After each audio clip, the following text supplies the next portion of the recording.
Hey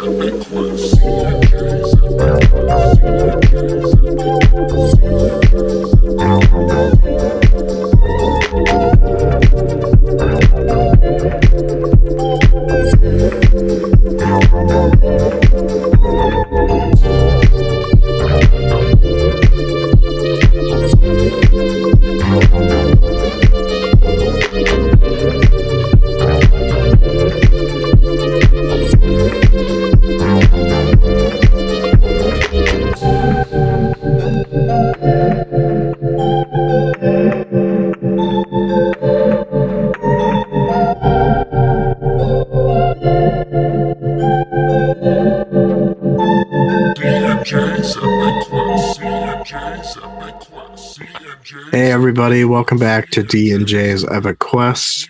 My name is Jarsa Arlong, or Justin, and joining alongside me here is... Oh, you changed it. You took it, huh? Well, this is Derek Thord. In memory of me, this will be a sad day. Right. Yeah, you were only introduced last episode. Yeah. Oh, well, such is life. Yeah, how's it going, man? It's going well. I'm excited to do this. This chapter was a bitch to summarize. I look forward to moving on. Yeah, absolutely. I think I got stuck with the brunt of the sections in this one, but that's all right. It went pretty fast. I was able to, kind of cut it down and stuff. So yeah, I think, we were talking before you did record, but it definitely helps, even though this is a big chapter that it's just one point of view. There's not so much, jumping around, going back and forth. So I think we should be able to tackle this pretty well. Yeah, I would say so. But yeah, I guess I totally stole your thunder. I totally forgot that you are doing the introductions on this season. I forgot too, so no worries. I guess it's just a force of habit. Yeah. Whatever. It's all good, man. I'll try to remember next time. To you. Yeah, it's definitely it's great to be doing this again. So I still got to figure out what I'm gonna do for the cover art. Like, I want it to be cool. Like, I want it to be kind of like similar to Erickson's prologues here, where each season it just gets better. But man, animating those dogs are just so hard. They're just so limited. There's not much I can do with static pictures. And make a move. I mean, you are much more equipped than I to do something like that. So I'll leave it to you. Yeah, I'll figure it out. I thought about using the hardback cover art with the dogs and the soldier being attacked, I guess you could say. But I noticed that there's some carvings on the wall behind the dogs, and I figured I'd put our logo there, or like maybe make some, I guess, cave drawings of a very... Why can't I talk? Yeah, pictographs. So there we go. Of just our figures, just like a face with a beard and a face with a hat and glasses or something like that. Just something kitschy. Yeah, I don't have a beard. I also thought about drawing each one of us in one of like the dogs' mouths, because there's a couple of dogs that are growling and whatnot. I figured it would be a bitch to kind of like digitally paint our renditions to the style of the book, which I could do. It would just take a long time, and I got to get this first episode of House of Chains out. Well, I mean, you got a little bit of time here. I mean, we can. You got our little teaser thing we did for this book, which obviously isn't out yet. We got Thanksgiving next week, so you got some time. So. Yeah. But yeah, how's robotics been going? Sorry to interrupt you. No, it's going good. I got the CNC machine working. It uses a program that reminds me of everything that we saw in the 1990s as far as computer software goes. Like, it's like stupid old. So I guess it works really well on Windows XP, which is like back in my day. I remember that. But yeah, no, I mean, it seems to be going well. You haven't had to crack the whip on them? No, I mean, they're good kids. Oh, that's good. Yeah. You? What have you been up to? Well, I am having a beer tonight, and I have not had a beer in a while. Yeah, I was going to say, it's been a minute. Yeah, I'm going to have 2 tonight. Maybe we'll see. My wife and I, we've been dieting, working out. We're both over 20 pounds. We've lost over 20 pounds of weight each. Damn, running. Dude. So, yeah, it feels good, but it's been busy. I'm trying to run a couple times a week, and then I play hockey on Sundays right now. We'll start Wednesdays up here again pretty soon because our arena's been under construction. And then fuck, dude, like, I'm pretty sure it would just be cheaper to eat out every day than buy healthy groceries. Like, and when it's not like we're being like super healthy, like we're watching what we eat, we're tracking it. Like we have this app that we use, like, and we have like a coach that actually lives in town with us, which is just funny because it just worked out that way. So I don't know, they must have some formula or whatever, but we get so many calories a day, so many grams of protein we need to hit, carbs, fat, we don't want to, we have a number there we don't want to go over. Sure. Yeah. That type of deal. So, I mean, you can kind of eat whatever you want, but you just might be like, you go to McDonald's and have a Big Mac, you're kind of just fucking yourself later in the day. So, For sure. I mean, it's definitely been like eye opening, like tracking stuff, like what I've been eating, because I think back to like when I didn't do this, like how many calories was I eating? Because like right now I'm just under 2,000 calories a day. And so I've learned through like our coaches that it takes 3,500 calories on top of what you already eat in a day to amass a pound of body fat. So like, how often was I doing that?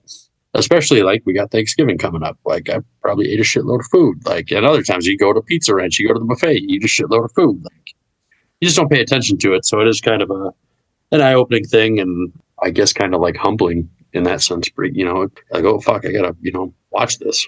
Makes sense. Yeah, it's something I need to explore too. I'm getting a little chubby. Yeah, I mean, yeah. So I'm not where I want to be yet, but I will say, like, I've got quite a bit more confidence just even with what I have lost. I'm feeling a lot better. It's been a good deal overall. So that's great, dude. Whatever, everybody's journey is different on it. So that is true. Well, should we do our patrons here? Yeah, let's patron it up. So in order of subscription, we've got Jan the Picker, Luciana Trigan, Ryan the Topological, Damien the Rock of Faces, which now makes sense. Nate Fiddle Me This, Shield Anvil Dylan, Calvin, He Who Witnessed, Livia the Malazan Potato, Aaron, Mott Irregular, Scott the Only, Graceless Passion, and Dead Smell, which I also understand the meaning of, because Dead Smell is it's in the Dramatis Personae in the beginning of this book. Oh shit, is it really? Yeah. I forgot what he was, but he's a character in this book. So we'll run across that. I just thought it was a random thing, and I'm like, okay, like this is cool. But no, it's a character.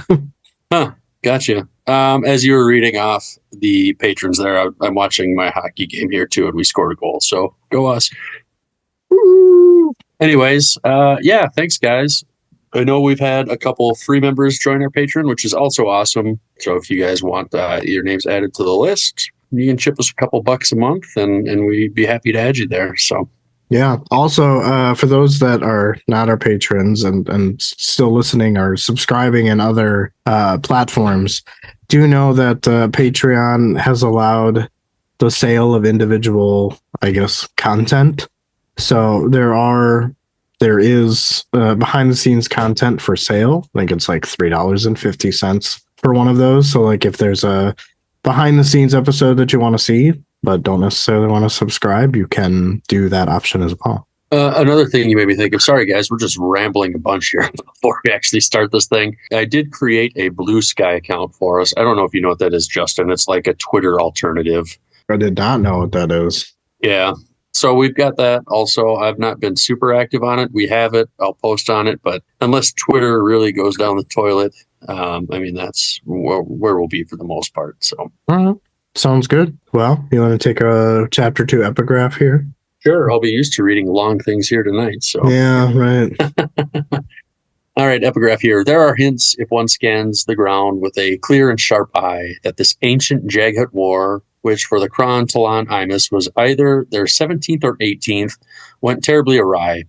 The adept who accompanied our expedition evidenced no doubt whatsoever that a Jaghut remained alive within the Lateron Glacier, terribly wounded, yet possessing formidable sorcery still, well beyond the Ice River's reach, a reach which has been diminishing over time. There are shattered remains of Tlan Imus, the bones strangely malformed, and on them the flavor of fierce and deadly Amtos Falak, lingering to this day. Of the ensorcelled stone weapons of the Kron, only those that were broken in conflict remained, leading one to assume that either looters have been this way, or the Tlan Imus survivors, assuming there were any, took them with them. Yeah, and there's a part in this chapter where I recall this epigraph. I don't know if The you Bone saw that. Pass. Yeah. So Yes, I do remember that, and I thought of the same thing. So sweet. All right. Well, I guess here we go. Here's the first section of chapter 2 of House of Chains. As the three were leading their horses away from the walkway, Dellum stated that the last of the hunters had turned back. Karsa calls them cowards, but Bayroth explains that the hunters would wait for them to return back through their lands. Karsa said that this doesn't concern him. Bayroth said that he knew, as he figured Karsa had anticipated every aspect of this journey. He asked if they continue around Wraithed lands or collect more trophies. Karsa laughed and then explained that they shall slip through this valley like snakes in the night, until the very last village. He explains that he still wants to draw hunters after them into the lands of the Sunid. Dellum had found a trail leading up the valley side. Karsa checked on the limping dog and saw Gnaw walking beside it. Karsa put it together that they must be mates. He was pleased with his decision not to kill it. There was a chill in the air as they continued to climb upwards towards the Sunid territory. Polk had told Karsa about the single pass through, marked by a waterfall that fed into Silver Lake. The climb down the other side was treacherous. Polk had told him this was called Bone Pass. The trail began to wind upward, and they could now see the summit. They dismounted, and Karsa put the wounded dog onto his horse Havoc, and they resumed their journey. They reached the summit, and Dellum scanned the terrace to his right. He spotted a cave big enough for their horses. Dellum led the way. Gnaw scrambled ahead, slowed, and then edged his way into the cave. Bayroth began clearing a path for the horses, and Karsa and Dellum followed Gnaw into the cave. Inside of the cave, the dog Gnaw, God, I don't know if I sound like I'm saying that wrong, was nowhere to be found. But they did find a small cairn of piled stones and a solid mass of carved glyphs. Dellum stepped towards an oversized glyph and said that the blood sign was neither Wraithed or Sunid. Karsa observed the words were Teblor. Dellum observed that the style was ornate. Karsa began reading the glyph. After reading some, Karsa is confused by what Talani Mass, as he does not know those two words. Dellum speculates that they may be a rival tribe of some kind. After some more reading, Dellum admits that these words troubled him. Karsa asked why, as they are not but an elder's ravings, driven out by his own people. Dellum believes he is correct and tells him to continue on. Karsa says that he can't make out few of the words.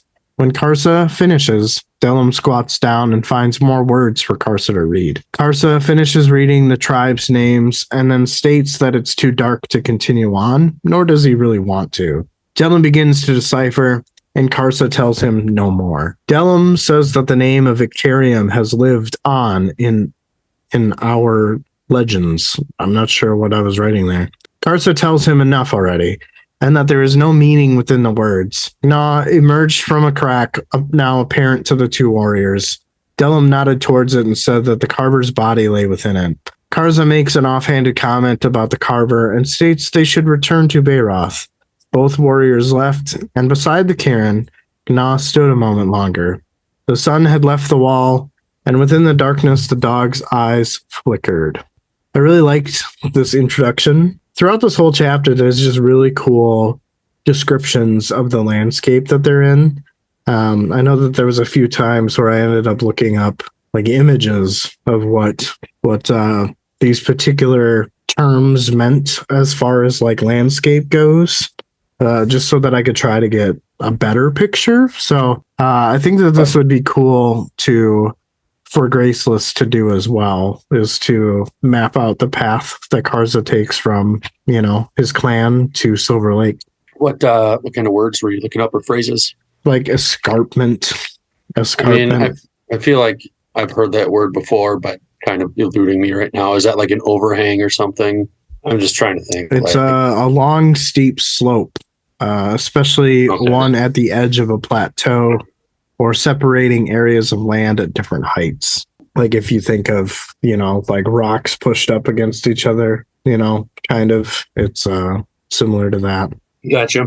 All right. Yeah. I was just curious. So it's just some type of high wall. One of the first things that maybe got me a little confused, and I'm more leaning towards that they snuck their way through the lands. But this whole thing where he wants to draw hunters after them into the lands of the Sunni, but I'm not sure how he's going to do that if he intends to sneak through. So I was a little confused as to, they seem to kind of contradict each other there.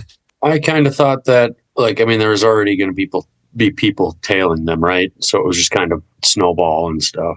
But at the very beginning, it says that Dellum stated that the hunters had turned back. So that's kind of where I was like, I mean, it's such a small detail, it really doesn't matter. But it was just one of those things that I kind of was like, wait a minute, you know? Gotcha. Yeah. So this was the section that actually had everything written out in the glyphs. I didn't summarize it, but I did write the whole. Like, what I thought was cool was that the glyphs were not translated in like a singular go to the characters here. It was like broken up between kind of Karza getting impatient and not wanting to continue on, and Dellum's persistence to continue on. So I actually wrote out the whole thing in a comment here, one after the other, from beginning to end, as far as what we are shown in this chapter, so, or this section. So I'm just going to read that now because I do feel like it has a pretty good prevalence to a lot of the things that take place throughout the chapter. So here it goes. Here's what the glyphs from beginning to end essentially say. I led the families that survived down from the highlands through the broken veins that bled beneath the sun. We were so few. Our blood was cloudy and would grow cloudier still. I saw the need to shatter what remained. For the Talani mass were still close and much agitated and inclined to continue their indiscriminate slaughter. And so I sundered husband and wife, child from parent, brother from sister. I fashioned new families and then sent them away, each to a different place. I proclaimed the laws of isolation as given us by Icarium, who we had once sheltered and whose heart grew vast with grief upon seeing what had become of us. The laws of isolation would be our salvation, clearing the blood and strengthening our children. To all who follow and to all who shall read these words, this is my justification. To survive, we must forget. So Icarium told us. Those things that we had come to, those things that softened us, we must abandon them. We must dismantle our, and this was one where this was a word Karza couldn't read, and shatter each and every stone, leaving no evidence of what we have been. We must burn our, and another word he couldn't read, and leave naught but ash. We must forget our history and seek only our most ancient of legends. Legends that told of a time when we lived simply, in the forests, hunting, culling fish from the rivers, raising horses, when our laws were those of the raider, the slayer, when all was measured by the sweep of a sword. Legends spoke of feuds, of murders and rapes. We must return to those terrible times, to isolate our streams of blood, to weave new, smaller nets of kinship. New threads must be born of rape. For only with violence would they remain rare occurrences and random. To cleanse our blood, we must forget that all we were, yet find what we have once been. I have given these new tribes names given by father for his sons. Berid, Sanid, Phalid, Urid, Gelid, Manid, Rathid, and Lanid. These then shall be the new tribes. So it's just kind of cool to, I guess, read it all spelled out. I guess kind of the first section is these laws of isolation, right? Purely what it means by the blood has been cloudy is, I'm going to guess, inbreeding. Icarium essentially says, hey, like, in order to do what we need to do, we must take up the ways of old and decloud our blood by raiding and sexually assaulting other tribes because they are not isolated to ourselves. They're kind of another isolated clan, thus clearing their blood. But it's one of those... I was just asking where are you bringing in Icarium into this from? Well, it says the laws of isolation as given us by Icarium, that's right. whom we had once sheltered, and whose heart grew vast with grief upon seeing what had become of us. I know we get a little bit of a reveal later on in this chapter, but I think that if I had to guess based upon this section alone, is that the Teblor in this case seemed to have been caught in the middle of a war. And based on what we know at this point about the epigraph, as we know from other books, the Talan probably have chased the Jaghut to this particular part of the world, and there was a battle, and the Teblor seemed to be caught in the middle. And that is why Icarium is like, you know what? I feel bad for you guys.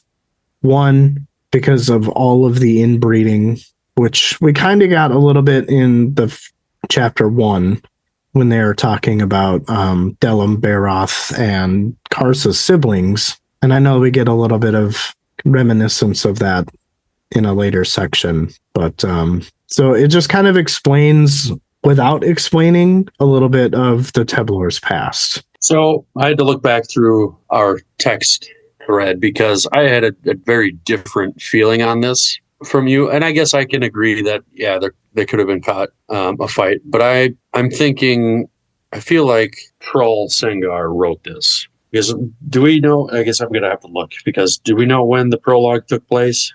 I thought it was 5 years after.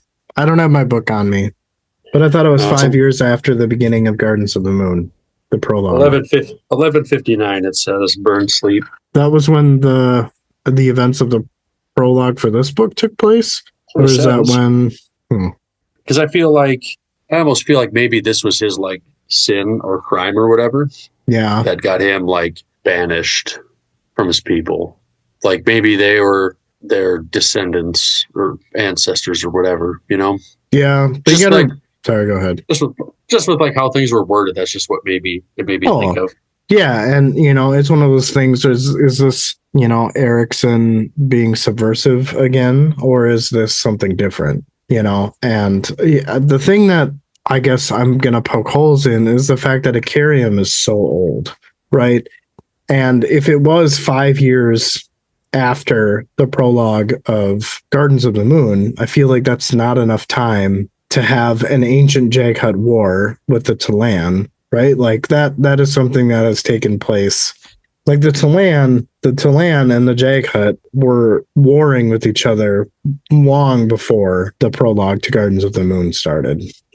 But so I guess my counterpoint is we don't know how, like the events of the prologue sure happened 5 years ago or whatever it was, when he's being tortured or whatever you want to call it, where they're doing their ritual. But maybe it took them a long time to catch him. Like all this shit could have happened way before. Yeah, you're not wrong. That is a good point.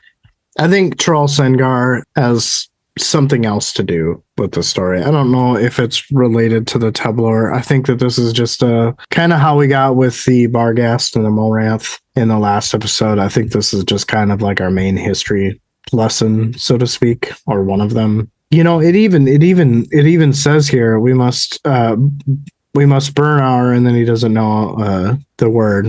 Yeah. Yeah. I think it comes up in my section. Right. Legends that told of a time when we lived simply in the forest, hunting, killing fish, raising horses. Well, what does Karsa's father do? He raised horses, right? So he is embracing essentially what Icarium is doing, but Karsa is also embracing these old legends, right? Just kind of on the opposite side of things. I think at this point they have already unclouded their blood, but Karsa doesn't really know that's what he's doing. You know what I mean? Like his father and him are not wrong. They're both right about these legends, right? And Bayroth and Delam seem to align with Sinig, Karsa's father, but are just kind of blindly following because I don't even know why. Sympathy, maybe, but there's definitely something here, and I'm really excited to find out more. I don't know that it's sympathy. I mean, to me, it just seems like he's got a commanding personality. Like he just demands your attention. Yeah. I mean, it's both a good and bad thing because it's essentially ignorance that is driving him. He doesn't know like the full story. And these glyphs seem to be a little bit of those stories. And, even when he's reading, he's like, I don't want to do this. This is stupid. Like, why the fuck are we doing this? It doesn't matter anyway. You know what I mean? Like, well, it does matter. It definitely does matter. Because this could potentially change your perspective. And whether you want to admit it or not, like, it still happened. Yeah, for sure. So I thought that the whole glyph thing was really cool. Yeah, I'm excited to unravel more. I really do dig these things. I'm glad you enjoy it. Yeah. I like it too. I think maybe we'll be a good balance for each other in this book here, I hope. Yeah. I mean, obviously it's too early to tell. I mean, this is the second fucking chapter in this book. Even though we're 176 pages in. That's wild. Next thing I have is just this. Karsa was just like, oh, they're just nothing but like an elder's ravings, driven out by his people. And I don't think that this is the case. I think that Karsa is wrong here. I don't think that this person was driven out by his people. Because based on the glyphs that I just read, it sounds like they were caught in the sights of the Talani Mass or in the middle of a Jagat and mass war of some kind.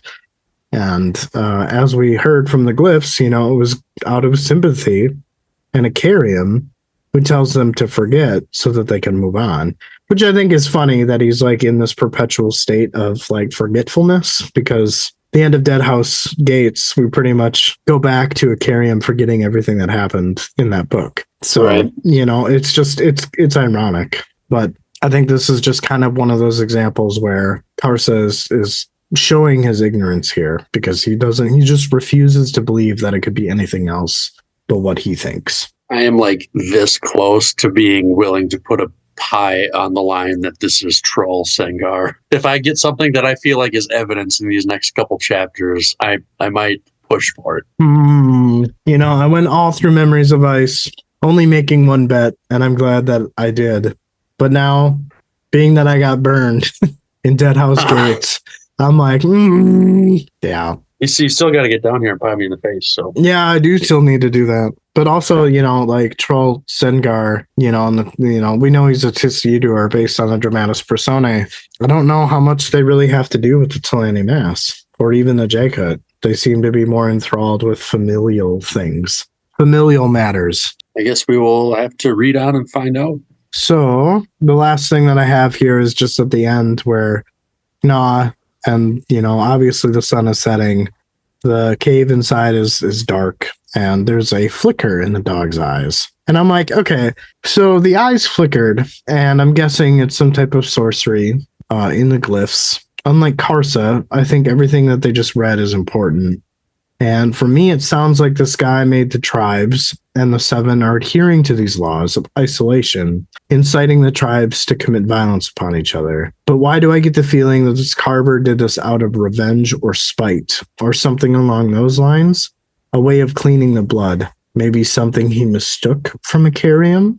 I just don't see a Carium doing that. I don't see a Carium saying like, hey, you need to uncloud your blood, so therefore you need to isolate. But in doing so, you need to go raid and assault these other tribes.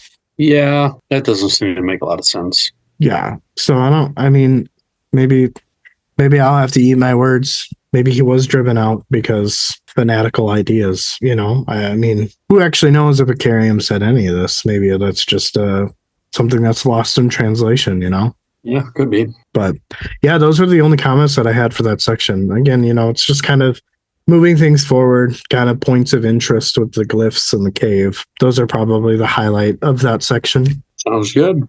Well, you ready to go on here? Let's do it to it. 2 nights later, they sat upon their horses and looked down at the valley of the Sunid and the Rathid. The valley of the Sunid. The Rathid had not followed them, and the last couple of villages they had found had been abandoned. Baroth said they had fled. Delham said it was, however, not from them, and likely occurred a long time ago. Baroth wondered where they went. Karsa said there were a dozen or more Sunid villages to the north and some to the south as well, but whatever happened didn't really matter now. They would get their trophies at Silver Lake. Baroth suggested they camp at night and travel during the day since the villages were empty. It would be better for the horses.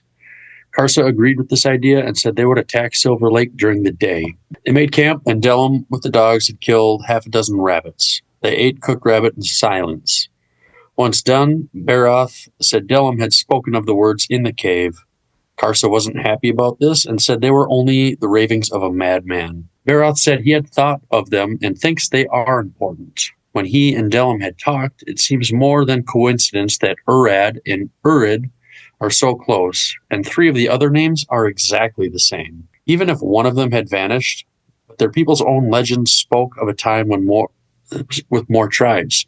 Baroth brought up the 2 words that Karsa didn't know, which were great villages, yellow bark. Karsa yelled that those were not the words.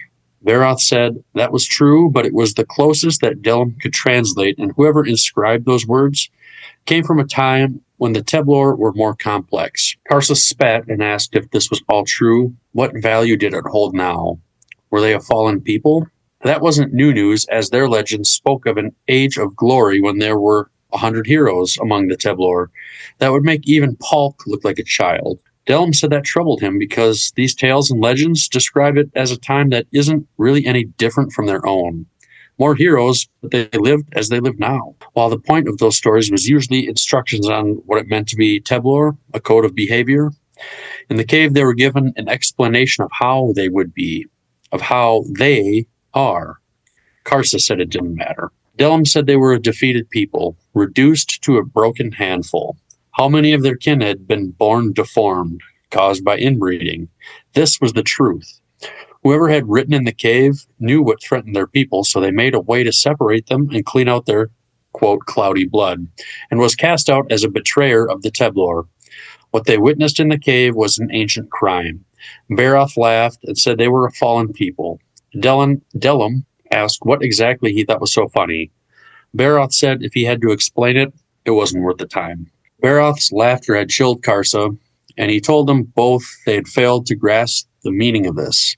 Baroth only grunted and said the meaning he, Karsa, had believed didn't exist. Karsa said the fallen know only one challenge, and that is to rise once more. If the Teblor were once small in number and defeated, then so be it. But now they were not small in number, and they had not known defeat. It was time to face the challenge. The Teblor would rise again. Baroth sneered, asking who would lead them, who would unite the clans. Dellum told him to back off. He heard envy in his voice. With what their war leader had already achieved, he walked among the heroes of the Teblor, and they, Baroth and Dellum, walked with him. Baroth stretched out and told Dellum he would cool it and smiled into the flames of the fire. Baroth continued to speak, repeating what was already asked. Who from the lowlands invades their territories? Well, these territories are empty of the Teblor, so what drove them out? Maybe defeat stalks the Teblor once again. There was silence before Dellum spoke, saying perhaps there were no more heroes among the Sunid. Baroth only laughed and said throughout all the Teblor there were 3 heroes. Would that be enough? Karsa snapped, saying 3 was better than 2, but if it came down to it, 2 would suffice. Baroth told him he hoped he was never clouded by doubt. Karsa asked if he was being accused of his father's weakness. Baroth looked at him, saying his father was not weak, but if there were any doubts to speak of in this moment, it would be of his grandfather and his ride to Silver Lake. Karsa was standing, blood sword in his hands, but Baroth didn't move. He told Karsa he didn't see what he did. There was potential within him to be his father's son, and that he lied when he said he hoped Karsa would remain free of doubt. No, he hoped for the opposite. He prayed for that doubt. Doubt would visit him and become wisdom. The heroes in their ages were terrible. They were monsters, for they were strangers to uncertainty. Karsa told him to stand and draw his sword, as he wouldn't kill him unarmed. Baroth said he would not. He was laying down, and Karsa was not the enemy. Dellum dumped dirt on the fire and put it out, saying maybe they were not alone in the valley and that it was late. There had only been words spoken this night. They should leave the killing for their true enemies. Karsa said for the words Baroth had spoken, he must apologize. Baroth said he begged forgiveness for his words and asked Karsa to put his sword away. Karsa said he was warned as next time he would not be so lenient. Interesting. So, yeah, very interesting. I summarized this, my sections here, and then I didn't get a chance to reread it again. So some of the stuff I kind of forgot. But dude, this section, it's just jogging my memory here to when I was thinking about it. And I feel like I'm getting more confidence here that this was Troll writing on the wall. I mean, I'm not saying it's not. I don't think it is. I mean, I believe the possibility exists that you are correct. I can't see the relationship between the Tisidur and the Teblor. And maybe that is the reason. Maybe there is some type of ancient crime there. But I mean, I think that there's two things happening not simultaneously, but two things that are happening here for us, and they're not related. So, all right, let me find this shit here. I'm feeling a little buzzed. I've had one beer. Damn, dude. Let's see. So he wasn't happy about the words in the cave, the ravings of a madman.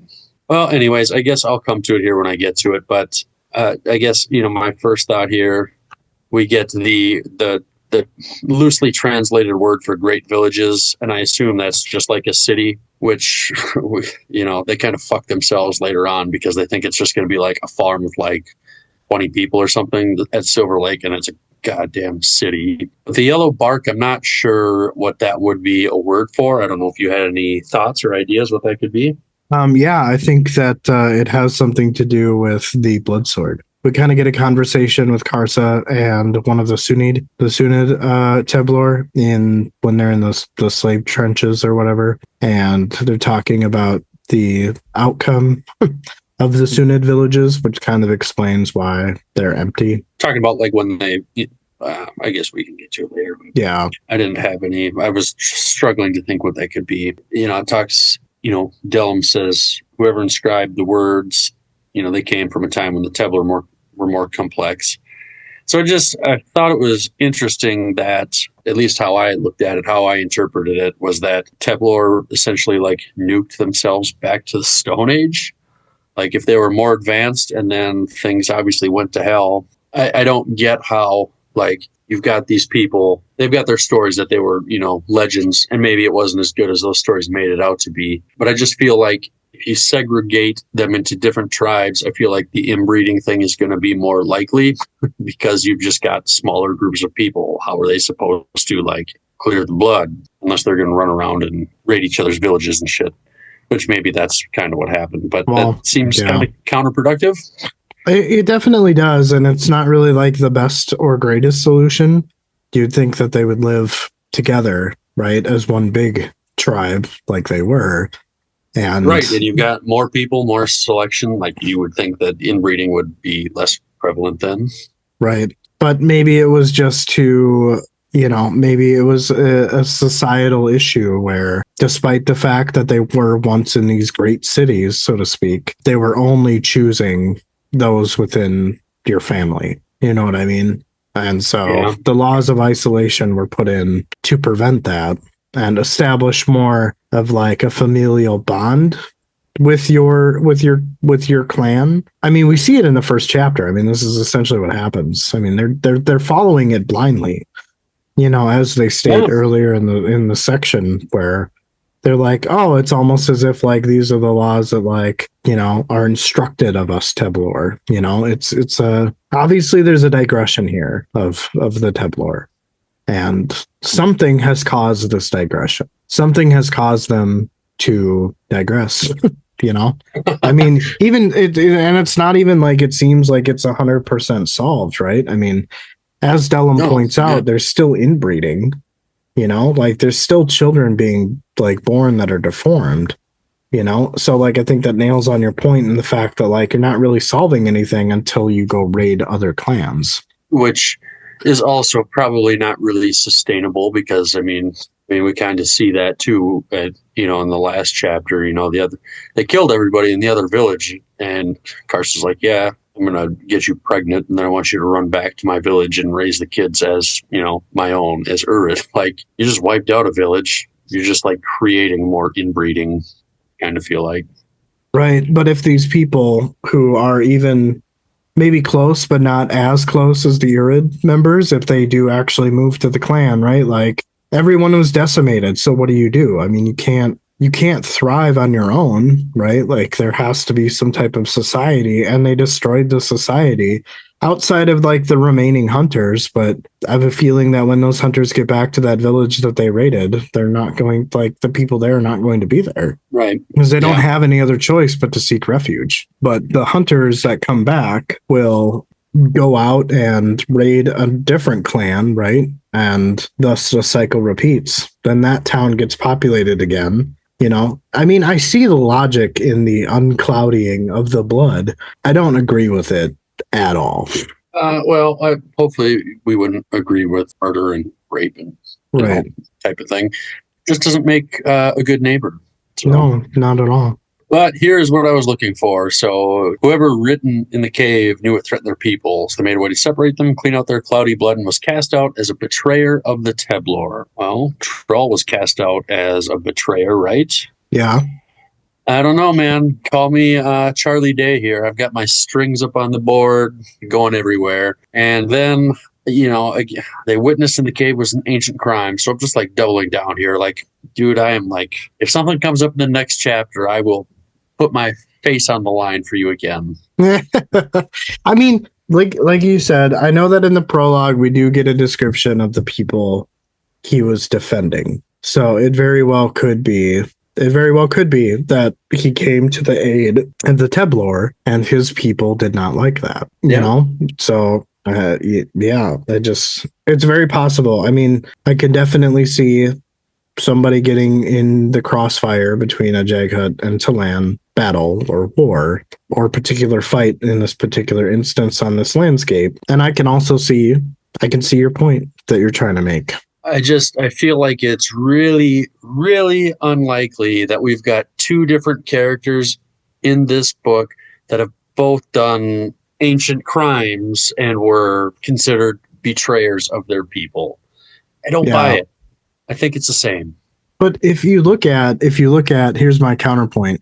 If you look at what he is asking the Teblor to do, right? Isolate, which is something that at this moment in time, they were not used to. And to defy what it was that they were already as like a societal norm, inbreeding, right? So it's one of those things where like someone from the outside potentially came in, whether that Icarium or Troll, and was all like, hey, you guys have a problem. You need to stop doing that. So here's a way to solve it. So if you take the society and you say, hey, stop doing that, you're immediately going to be a betrayer. And that ancient crime could very well be the inbreeding, but obviously the Teblor listened to the laws of isolation because that is currently their current situation. Right.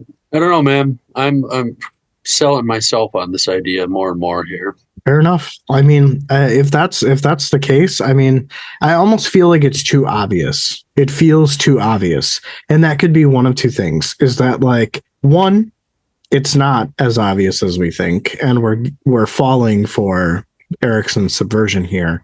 Or two, it means that we have become very literate with the way that he writes and the way that he goes about telling his story. And both are possible. So I will just kind of live in this state of neutrality. I will continue to observe, even though observe is not the right word, but as I read, I will continue to, like, you and I are both fixated on the same thing, but we're looking at it in different perspectives, which again is, like you always say, it's crazy that we could say, read the same words and have completely different ideas on what's happening. So yeah, it is because like, dude, like I'm so freaking sold on this right now, and maybe it's because I'm a little buzzed, but could be.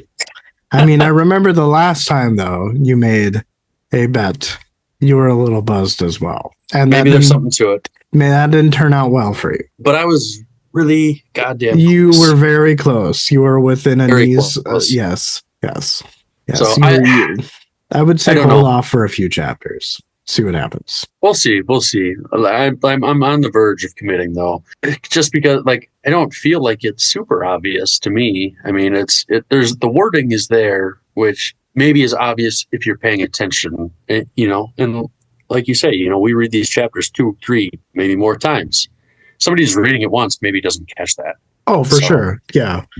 Yeah, I think that they will, if they've only read it the first time and they're following along with us, I think that they'll maybe pleasantly surprised by this conversation. Yeah. My last thought here on this section is, Barath apologizes for what he said to Karsa, but dude, I don't fucking buy it. It seemed pretty hollow and half-assed to me. Like, he's just like, yeah. I just want to go to bed. Like, I'll say whatever I got to, so shut up.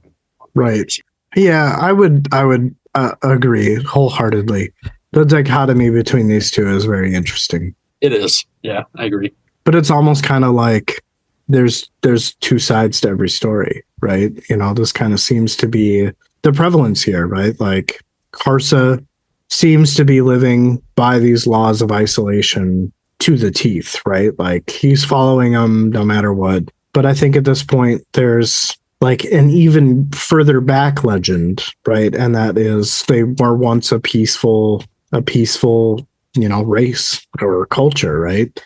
And for whatever reason, whether that's through inbreeding or something else, caused a division. And I think what Bayroth, Sinig, Dellum, or even Four is just like, wait a minute, like we don't really. They're questioning. They're like, we don't need to do this. Kind of like what you brought up with the whole, attacking and raiding other cities. Like, there's a better way to do it. You know what I mean? Like maybe we're far enough out that we don't need to isolate anymore. And maybe we should just say, hey, let's go back even further and be like those Tablor, where we lived in peace with each other. I don't think that's happening, but that is a better idea.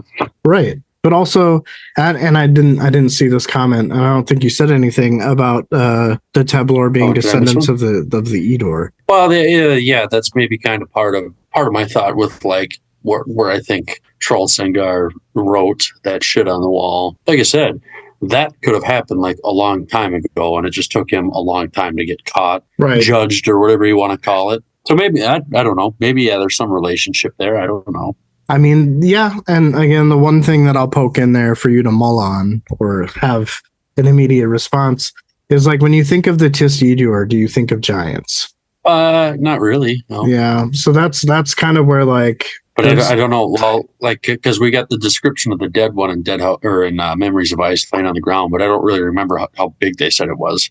Yeah, they didn't really say. I would imagine that they're in the vein of the Andi, since they are essentially offspring of Mother Dark. They're all offspring of Mother Dark. So, and again, it's great because it just weaves in all of these things that are connected. And this is kind of where like I'm more leaning towards there isn't a relation between the Tablor and the Tis Edur.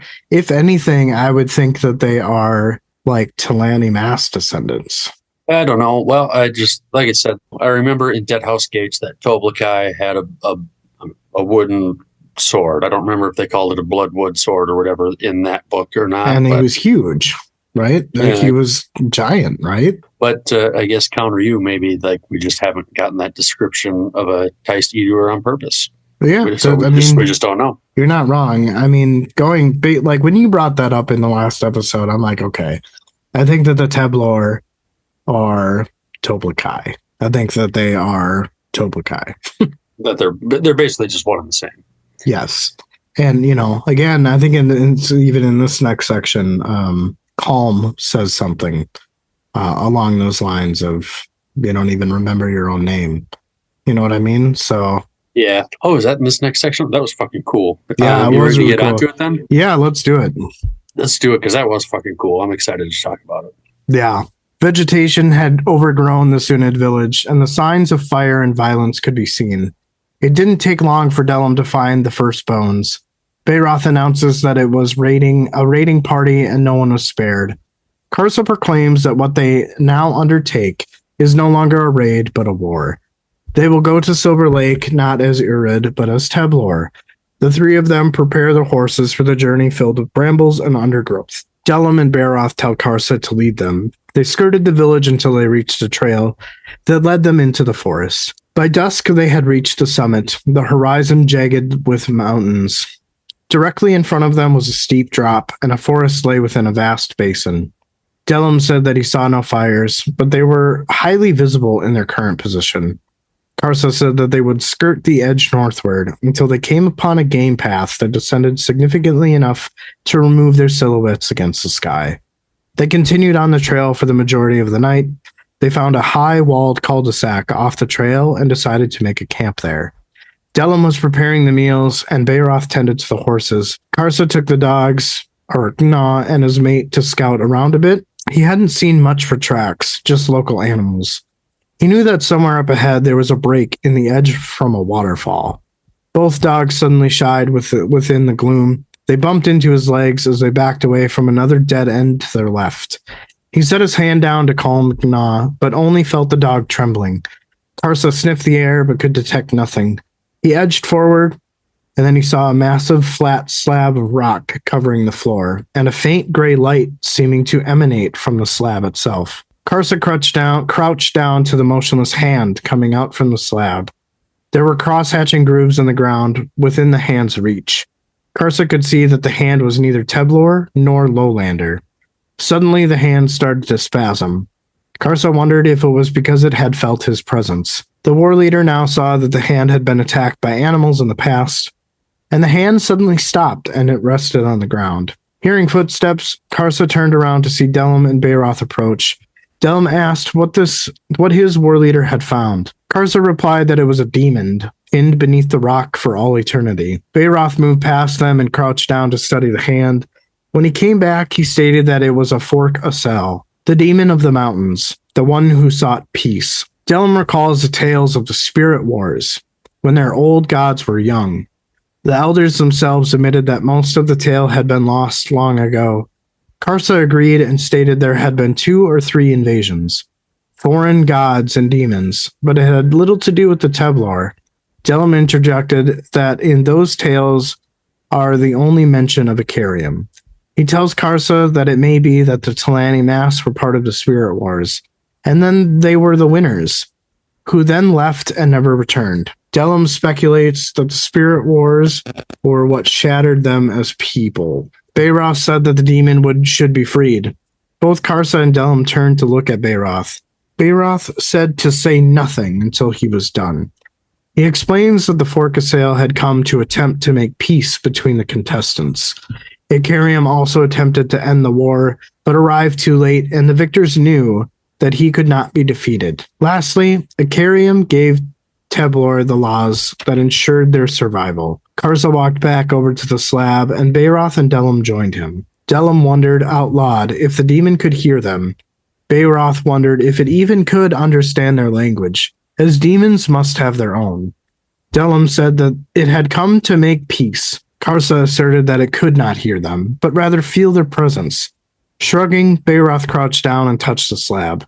He stated that it was neither hot nor cold. Delim suggested that it wasn't meant to ward, but to hold the demon in place. Bayroth said that with the 3 of them, they could probably lift the slab. Karsa studied Bayroth for a second before asking what he intended to do. Bayroth cheekily smiled and said that it was the bringer of peace. Karsa said that there was no value in peace. Bayroth suggested that there must be peace among the Temblor, or they will never be united. Delim wonders if the demon has gone mad from the centuries being trapped. Bayroth suggests that there were 3 of them, and if it did go crazy, then they could handle it. Delim counters that by saying that it was trapped for a reason, and it was likely that these Talani Mass couldn't defeat it. And if they couldn't, how was Bayroth so sure the 3 of them could? Bayroth said that by releasing it, they would have its gratitude. But both warriors looked at Karsa, and based on what he's observed about behavior, he decides that it should be freed. He asked Delim if he still has his doubts. Delim said that he did, but he would provide his strength anyway. The 3 bent down and lifted the slab. The 3 warriors looked down and studied the demon. It had yet to move. The demon was naked and female. Bayroth moved closer and told the demon that it was freed, and that they were Teblor and they would help her, and he asked what she would require from them. Slowly, the demon lifted its head. Her hands slowly probed out on the stone floor, and she began to rise. Bayroth moved to catch her weight, but Karsa intervened and told him not to. Bayroth told Karsa that he speaks wisdom, and again he is surprised by this. Karsa wonders if it is thirsty. Do demons even get thirsty, though? The demon was on her hands and knees, and it raised her head. It was at this moment where they saw her face for the first time. Delim said that there was not water within her and left to go fetch some water. The demon moved to sit on her haunches and struggled to do so. It was difficult to watch, but both warriors held back. It seemed that she noticed the hesitation, and her face twitched. Karsa was hit hard with the thought about she must be embarrassed. He swears to Uragal the Woven that the Talanim ass that did this to her would be his enemy. This he vows. Delim returned with the water skin. She saw the water skin, but made no move for it. She turned and looked at her temporary tomb. Bayroth asked if she was for Kasail. She looked at him and half smiled. He explained that they were Teblor. Karsa watched as she smiled more and realized that she recognized the name, Teblor. Karsa said that she understands Bayroth. Delim approached with the water. She shook her head and he stopped. Karsa noticed that she seemed to be recovering as her physical attributes were not as they were as they lifted the slab. Bayroth stated that freedom was all she needed. Karsa said that the air itself was a refreshment she needed. She turned to him, her body stiffening. Karsa apologized and said he meant no offense. Before he could draw another breath, she was on him. There was no air in his lungs, and the agony was intense. He found himself unable to move. He heard Delim's war cry, and then a strangled grunt, and then a body striking the ground. Her face hovered closer to his, and she whispered to him in the language of the Teblor. She said, "They will not leave you. Will they? These once enemies of mine. It seems that shattering their bones was not enough. Your kind deserves better. I believe my needs must wait. Wait and see what comes of you, before I decide whether I should deliver unto you, warrior, my eternal peace." Bayroth screamed for Kasail, getting her attention. She turned with extraordinary fluidity and said that they have fallen hard, to twist the name of her kind and theirs. She says that she is Forkrul Asail, and her name was Calm, bringer of peace. And she warns them that their desire to deliver it is very strong at the moment, and asks him to remove his hand from the sword. Bayroth cried that they have freed her, but she has struck both Karsa and Delim down.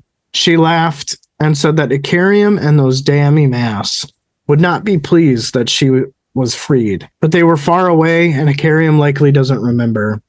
Still, she won't take any chances. She goes on to say that she does know gratitude, and she gives them this. Karsa has been chosen, and if she spoke of his purpose, he, Bayroth, would want to kill him. There is no value in that, as the ones using him will simply seek another. There will come a time where Karsa will stand poised to change the world, and when that time comes, she will be there, for she brings peace.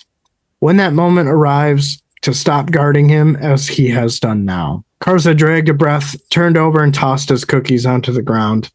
Between his gasping and coughing, he heard Calm stride away. A moment later, Bayroth kneeled down and explained to Karsa that Delim was badly hurt. There was liquid leaking from his head. Bayroth admits that he regrets freeing this creature. Karsa climbed to his feet and assured Bayroth that he could not have known Calm was going to strike. Bayroth said that he did not draw his weapon, and so did not seek to protect his war leader. Karsa said that this meant that there was at least one of them standing. Karsa staggered over to where Delim lay. The skin was split, and a yellow liquid was oozing out from beneath the bone. Bayroth joined him and stated that Delim may not come back from his injury. Karsa agreed, as those who leaked thought blood never did. Bayroth said it was his fault. Karsa said that it wasn't, and that Delim had made a mistake. Delim should have done nothing, as Bayroth did. The huge warrior asked what Calm had said to Karsa. Karsa explained that he understood little, except the peace she brought was death. Bayroth said that their legends have twisted with time. Karsa agreed and told him that they needed to take care of Delim's wounds. The two warriors set off for their camp. When they arrived, the dogs were all huddled together and shivering. They could see the tracks that Calm had made as she made her way south. All right. Well, I think that was probably one of the longest chapters or longest sections I've had in a minute. Really, everything is kind of just transition up until they get to their conversation where they're talking about the Spirit Wars. So my first comment is when Delim recalls the tales of the Spirit Wars, when their old gods were young. And I take it's before the seven overtook the elder gods. Faces in the rock. Is that what you mean? Yeah. So that could also be a part as to why, as Calm says, their kind has fallen far. Is right. The other thought that I have is that Dellum had like kind of imposed that those tales are the only mention of Icarium. And I think it's funny because we still don't know much about Icarium's deeds. We know that he has wiped out cities, right? Is this possible that Icarium wiped out the Teblar and then feels guilty about it? That seems more aligned with Icarium. I don't know if he would feel guilty. He might for a minute, but then he's going to forget about it. Yeah, I know. I just know that, like, based on the glyphs, it says because of Icarium's guilt that, the laws of isolation. So Maybe. that's all I know about Icarium is that, like, he forgets, or he's kind of in this cyclical cycle of forgetting things that he's done. But outside of that, he got mad and leveled cities, and then he created like machinery. Like those are kind of the only, those are kind of like the only things that like we really know about him, even though he was pretty prevalent in one whole book. Think we'll see him in this one? I think so, but if not, I feel like he's going to be mentioned quite a bit. Yeah, I'd agree. Maybe it was Icarium, and then he just felt bad. Maybe he was angry at the inbreeding. Quit fucking each other. Right, yeah. I don't know. It's just Icarium is coming up quite a bit, and you can't help but think how he's related to all this, It's funny that you say related and inbreeding. Yeah, in the same you're funny. Maybe they're descendants of Icarium. Go far enough back, maybe. Yeah. But then, Karsa, Dellum tells Karsa that it may be that the Talani Mass were part of the Spirit Wars, and they were the winners. It kind of seems like they were able to kill off the J-Cut, right? Maybe. And I know it even says that the Teblor had little to do with the Teblor. That doesn't necessarily mean that the Teblor weren't involved. I feel like that kind of is what gives me the feeling that they were caught in the middle of something. Could be, yeah.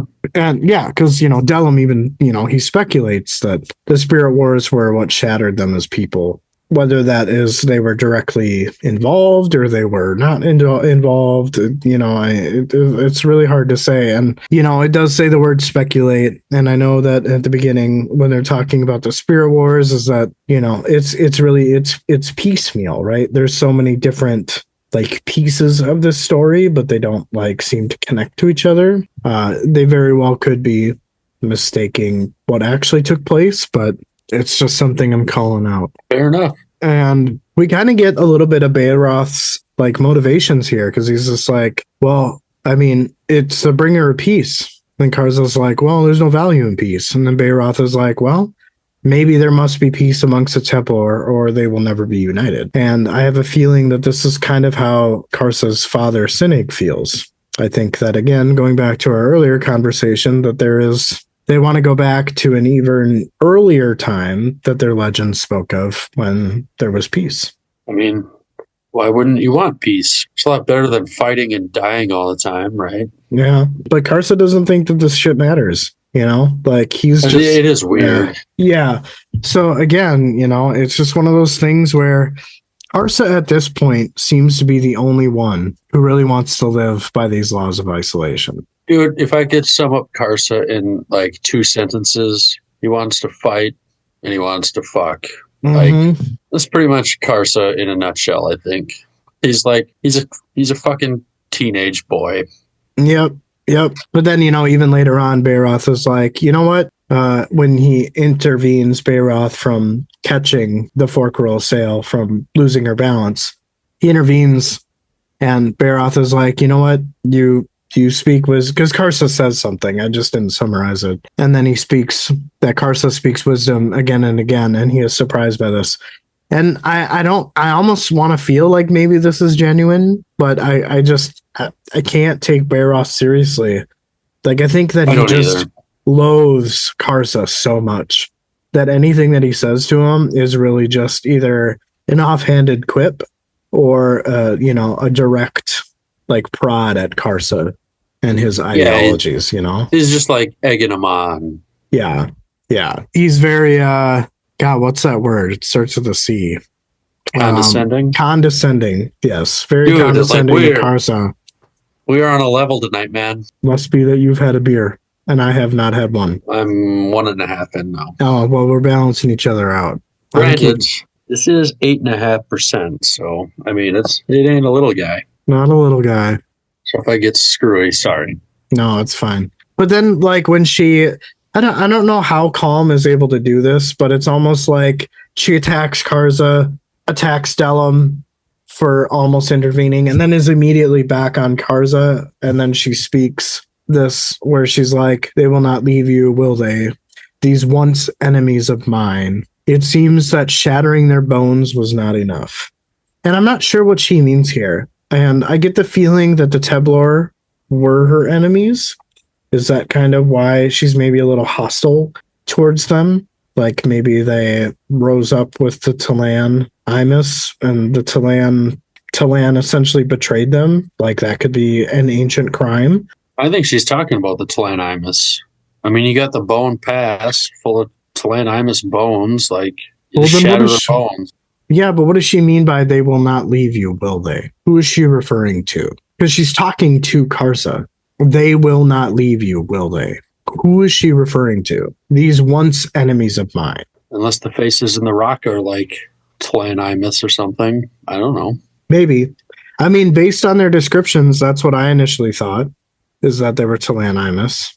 Maybe that is part of the ancient crime, is the Talanimas are manipulating a culture of people. The Fork Roll Sail don't like it. I'm interested to learn more about the Fork Roll Sail. I am too. They seem very like insectoid. It was described that her hand had like multiple joints. Too many joints and shit. Yeah, like very like alien feeling. I know Jan sent me a picture of one.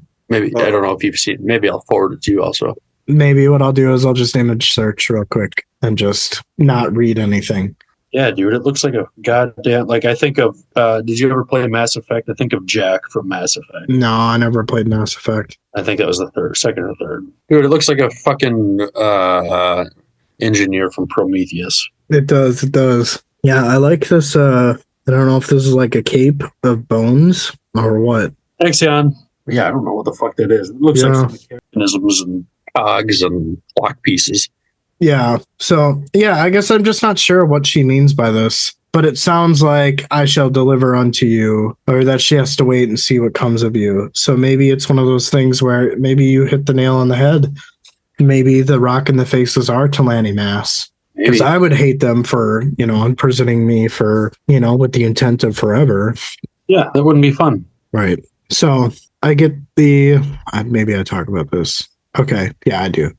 So, and then she goes on to say, after Bayroth like butchers her name of the race she is from, and I wasn't expecting this, and they're not even saying their own name right, and I wonder what it is. Maybe Toblakai, like you were predicting, Derek. I know that was a thought that you had. So that's kind of what's sinking in, and these are the reasons why. These are the things that I'm picking out that don't make me think it's troll. Yeah, I don't know. To me, it still doesn't rule it out. I guess I don't know how you get from Toblakai to Teblor. I mean, they both start with T, sure, but beyond that, they're not really that close. Right? Maybe it's Teblor Kai. Okay, I could buy that. No, maybe. Yeah, I mean, again, if you think of like the laws of isolation, right? And they do say that there's more. Pretty sure that they said that there were more tribes that they were listed there, but they have since died off. So is it possible that, again, if you've got somebody telling you, hey, y'all got to separate, like who's to say that they stay in the same area? Maybe a handful, but there may be some that, leave. They leave the continent or they go somewhere else. Yeah. And again, in the second book, we got all this stuff about like the nameless ones, and like a little bit of Mappo's like past and maybe the Trell even. Like he seems, but he's like hairy, not quite. Yeah. I see him more bestial than I do giant humanoid. But yeah, I guess it's just like, this is the cool part. Like this is the shit that I love is like, there's so many things that it could be. Yeah. So yeah.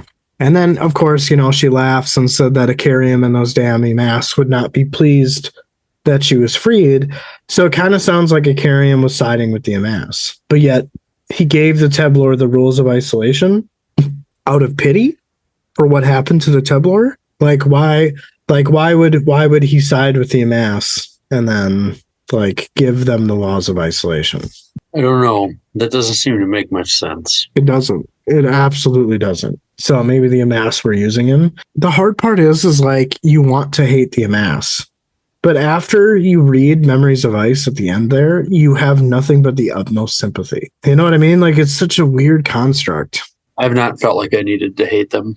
I mean, I don't hate them. I just from what we have heard about the Jaghut from Silver Fox and anyone else who's willing to explain, even Calor, and that history lesson we got in Memories of Ice, is that the Jaghut, yeah, there were some tyrants, but all in all, they were a pretty secluded, reclusive culture. And the Emas, I just in my headcanon are bullies to the Jaghut. Kind of are, yeah. But from what I understand, the K'chain Shamal were bullies to the Emas. I mean, I feel like they're bullies to anybody, because if you had swords for arms, who's going to fuck with you? Mm-hmm. Right. Yeah, I guess I mean, I'm sure it's kind of one of those the chain of screaming type scenarios where is it possible that the Fork Rule Sail, being, from what I understand, they are the oldest, one of the oldest elder races, they were picking on the K'chain Shamal, so the K'chain Shamal wiped him out and then picked on the Emas, and then the Emas picked on the Jaghut, and things just kind of stopped from there. Yeah, I guess I don't remember specifically, but I know, I mean, have we heard of the Fork Rule Sail? Maybe we've heard of them in passing, but obviously this is the first time we've met one. Right, yeah. It's just interesting. It's really cool. And I'm sure that again, all this is going to mean so much more if you when you reread the series again. Right. Things will probably click into place because you have a distinct memory of some of these things. This particular scene, Right. I feel like I had a lot here. Karsa was there is no value. There is no value in that, as the one using him will simply seek another. Oh, right. She's telling Karza that he has been chosen, and if Bayroth knew that purpose, he would want to kill him. But there was no value in that, as the ones using him will simply seek another. So basically, from what I'm gathering here, is Kalm wants to kill Karsa, but there isn't a value in it because the Seven, who seem to be, yeah, you make it a good point. Now that makes sense to me, is it seems that she is not along the lines of what the Seven are doing. So I think that there's definitely some manipulation on the Seven. The faces in the rock here. They've taken over the Teblor spirits or elders. And yeah, I mean, maybe they are Emas. I don't remember feeling like she wanted to kill him, I guess, but maybe I just misread it. Because she says something along the lines of oh, I'll see what you're capable of, or something similar to that. So to me, yeah, I don't know. Maybe it was kind of like a backhanded comment type deal. Well, I think when she says, wait and see what comes of you before I decide whether I deliver unto you her eternal peace. Eternal peace is death, right? Sure. That seems to be the thing. And I think what's happening here is she's insinuating that Karsa, maybe everything that his father, Bayroth, Delam, kind of some of those small clues that we're getting along his journey about what Polk actually did are maybe residing a little bit of doubt. And I know that Bayroth said in one of the earlier sections that, I mean, we didn't really summarize it or talk about it, but I remember distinctly that said you know what, Karsa? Actually, I do wish that doubt visits you because maybe then you'll have a fucking brain. You know what I mean? Yeah. I feel like these are all little hints and clues, and I think that potentially they have found home somewhere inside Karsa, and Calm is seeing this, because if he was too far gone, I feel like she would just kill him, and then force the Rock of the Faces to find another, which, as we saw in Chapter 1, is going to take some time. Yeah. And now she's free to do something, But didn't they also say, oh, well, if Karsa dies, there's still Baroth. Yeah, but I would assume she'd kill him too. Yeah. You know what I mean? Fair. She's right there. Fair. So yeah, I just it just keeps getting interesting, and it's just so I fucking love it. I love it. I want more. We're gonna get more. We're gonna get more. That's all I had. I know that I made a comment about the yellow liquid, and maybe thinking that this had something to do with the yellow bark, but based on some things that happened later on, I rescind that. I don't believe that anymore. So, Gotcha. Yeah, I guess I didn't really think there was anything there. are you ready for your section here? Did you have any other thoughts on the third section in this book, or in this chapter? I did not. No, we're halfway there. So we will be halfway there after this. True. Well, I'm ready if you are. Karsa sat along the wall while Dellum scrambled on the ground with the dogs. He corralled them and pet them, all while smiling with the part of his face that worked, though the dogs were not as enthused about it as they were hunters and not pets. Even if they snapped at Dellum, he didn't seem to mind. It had taken most of the day for Dellum to recover to the point he was at. Most of the warrior in him had left. Baroth and Karsa waited another day to see if the light would return to Dellum's eyes so that he might look upon them again. But it didn't. He only looked at the dogs now. Baroth had left earlier in the day to hunt, but Karsa suspected it was to be away from the camp. Karsa figured it was some sort of self-inflicted punishment. It had been Dellum's fault for drawing his weapon against the forked sail. The pain in Karsa's ribs attested to it. She was much faster than anything Karsa had dealt with before. Karsa and his buddies were basically children to calm. Dellum should have recognized that immediately and done as Baroth had done, which was nothing. Instead, Dellum had been a fool and now crawled on the ground with the dogs. The faces in the rock had no time for foolish warriors, so why should Karsa? Karsa was losing patience. Their journey must resume, and if anything would bring Dellum back to himself, it would be battle. Baroth returned with a goat he had killed. He looked at Dellum, then dropped the goat and began to clean it. Karsa said they had lost another day. The dogs formed a half circle with Dellum among them, while Baroth flung the organs he had cut out before them. Yet none made a move. Karsa tapped Na, and he and his mate checked out the organs, finally settling on the liver while his mate took the heart. The rest then took off fighting after what was left. Dellum wrestled a lung away from another dog. Na came over to Dellum and dropped the lung while the dog licked the blood up and then left again. Karsa said Na's pack had grown by one. He asked Baroth if he could see Dellum smile. That told Karsa he had found happiness and he would not be returning to them any further. Baroth asked if he knew no grief. Karsa said he was not dead. Baroth said it would be better if he was, so Karsa told him to kill him. Baroth made no move and asked Karsa what she had said to him. Karsa frowned and said she had damned him for his ignorance, words that couldn't hurt him, as he was indifferent to them. Baroth wasn't happy to hear this, saying he made a joke of all of this. He would not follow or guard him now. Karsa said there was weakness within him, or Baroth. He had known it for years. He is not different from what Dellum had become now, and it haunts him. Did he really think they would return from this journey without any scars? Karsa laughed and called him a fool. How had they made it this far? Through the Rathid and Sunid lands, through the battles they had fought. It was no gift from the Seven. Success was from their skill in battle and his, or Karsa's, leadership. But all they saw in him was bravado. He told Baroth he was not superior to him in anything. If he was going to survive this journey, he suggested that Baroth now learn how to follow. He would follow Karsa to victory or fall behind. Either Karsa would tell the tale truthfully, so how did he want it? Karsa said he leads this pack, and none other. Did he want to challenge that? Baroth said he and Dalis had been lovers for a long time. Karsa had no idea. Even as he acted a fool, trying to court her, they laughed at him. Every chance Karsa had to belittle him in front of her, they laughed as he held her at night. While Karsa may be the only one of them to return to the village, he might make Dalis his wife.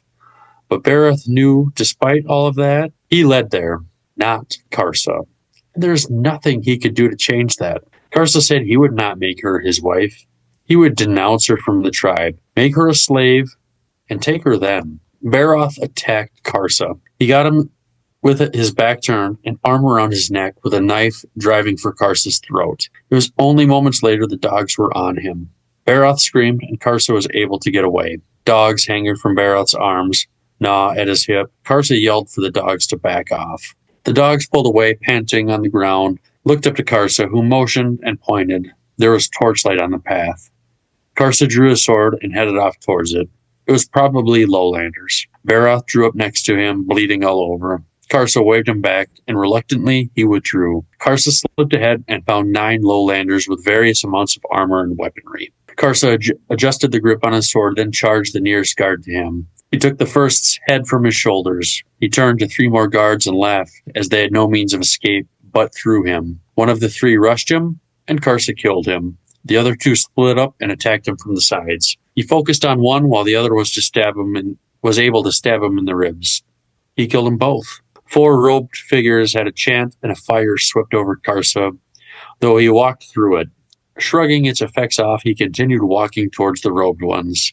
Their confident facial expressions quickly changed to fear as Karsa and his sword ripped into them. In a few moments, he had killed them and stood among the still twitching corpses. Baroth said one had managed to escape. The dogs now hunted, and the trophies belonged to Karsa. Karsa picked up a body to study it. Baroth said the stories were right. They squealed as they died. They were children. Karsa said, yet they were not. Baroth added that they died easily. Karsa agreed as he threw the body. Karsa said this was their enemy. Would he follow him? Baroth said for this war, he would follow him. They would deal with what was between them when they returned home. Karsa agreed. Just more of this Baroth-Karsa dichotomy. Again, it's just so they loathe each other for completely different reasons. Neither one of them are wrong, and I think that's like the messed up part. I feel like it's kind of like the last book between Silver Fox and the Mybe. Like, if they would just talk to each other, they could probably sort it out. But, I mean, Karsa doesn't really seem like the talking type. He's more like the action type. Like, I'm going to fucking kill something right fucking now. Oh, right. Yeah, absolutely. But I think that the difference between the Mybe, Silver Fox, Karsa, and Baroth is exactly that. Karsa, he wants to remain ignorant. He doesn't want to know. He's not interested. And it's funny, after that discussion, there's so much more meaning when Baroth is asking Karsa, what it is that Calm had said to her. And he's just like, I don't know. I don't care. She was telling me I was ignorant. And that could not nail the head more in that statement. It was just like, okay, yeah, she does call out his ignorance. And based on our conversation, it kind of seems like she's waiting to see which way he goes. I feel like he's kind of like, Harry in Dumb and Dumber when, he's complaining about like his last girlfriend, where he's like, she said I didn't listen enough, but, I don't know. I wasn't really paying attention. Such a great scene. I don't know. I wasn't really paying attention. Yeah, well, you only have yourself to blame here. Yeah. So what do you got as far as comments in this section here? Not too much. I mean, obviously it was kind of fight heavy on this part. Yeah.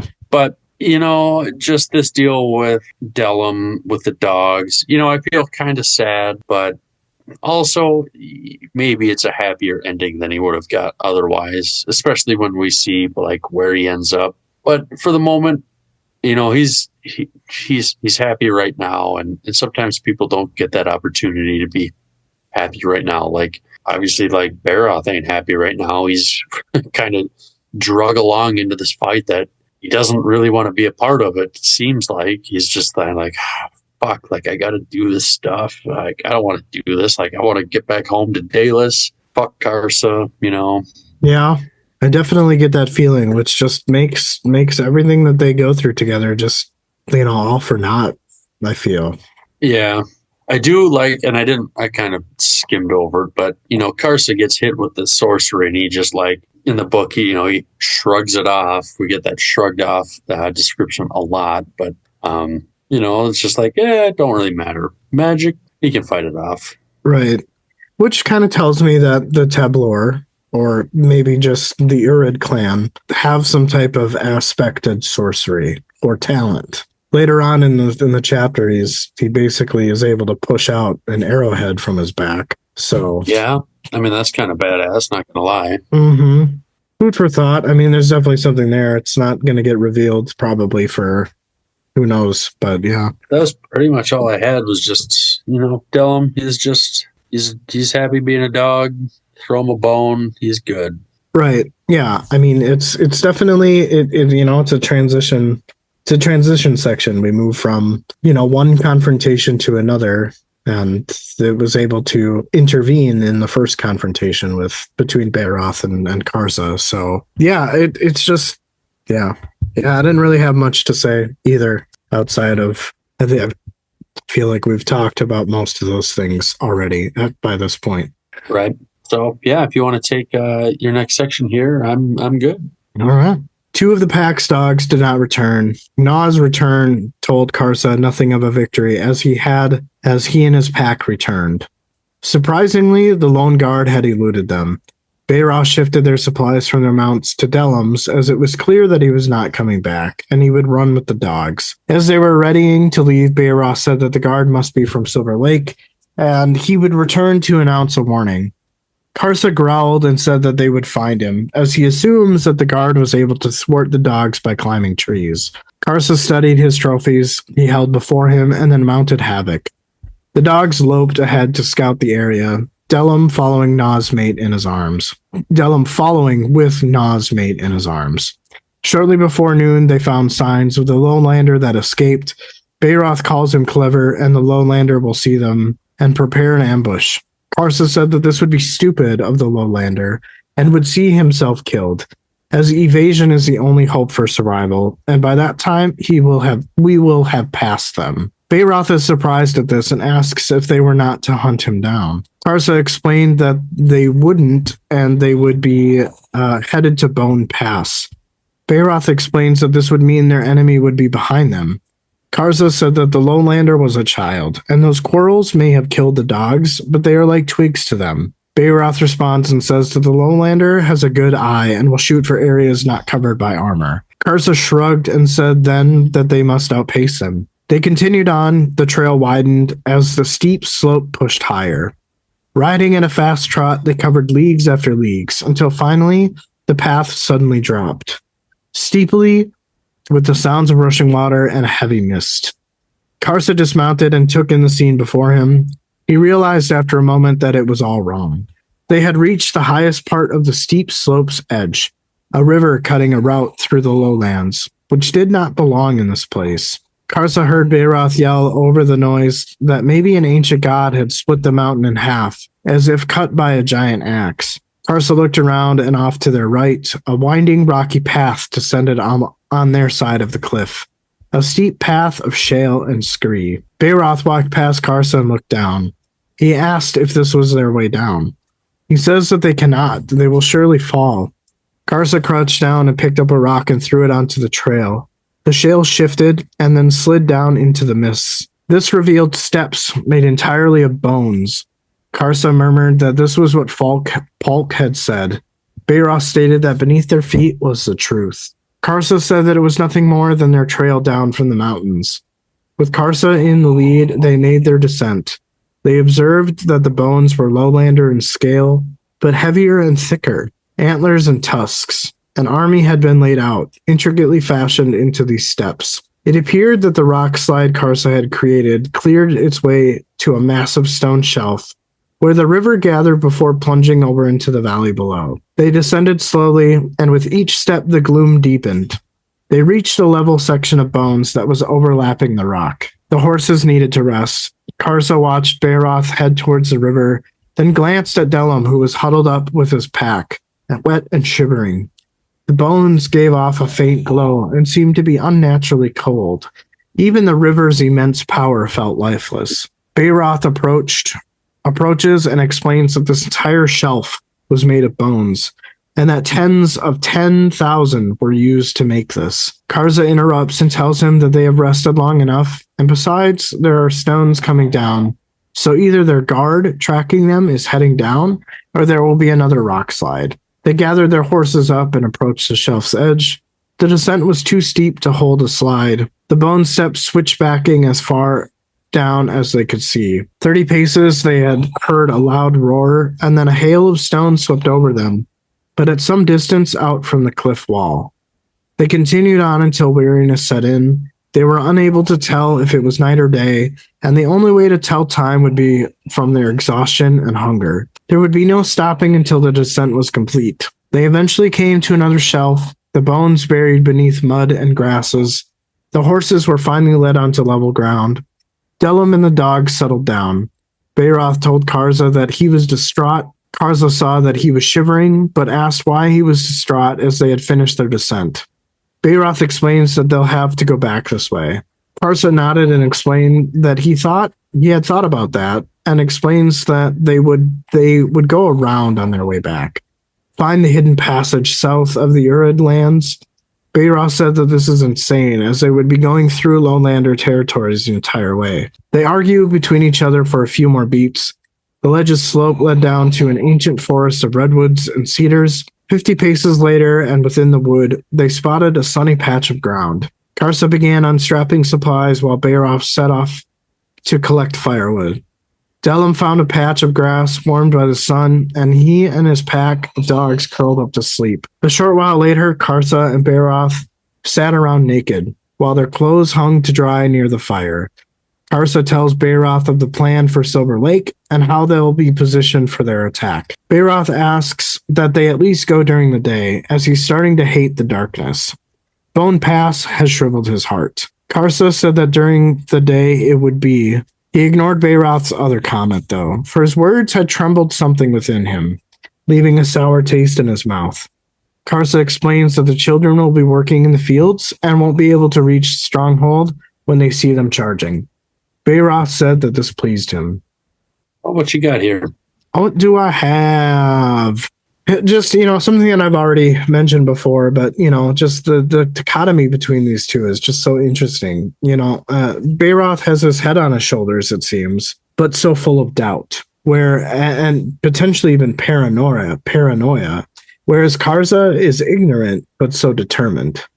And they off-put each other nicely.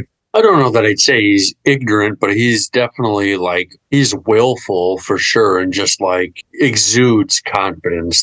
Yeah, how could anything possibly not go my way?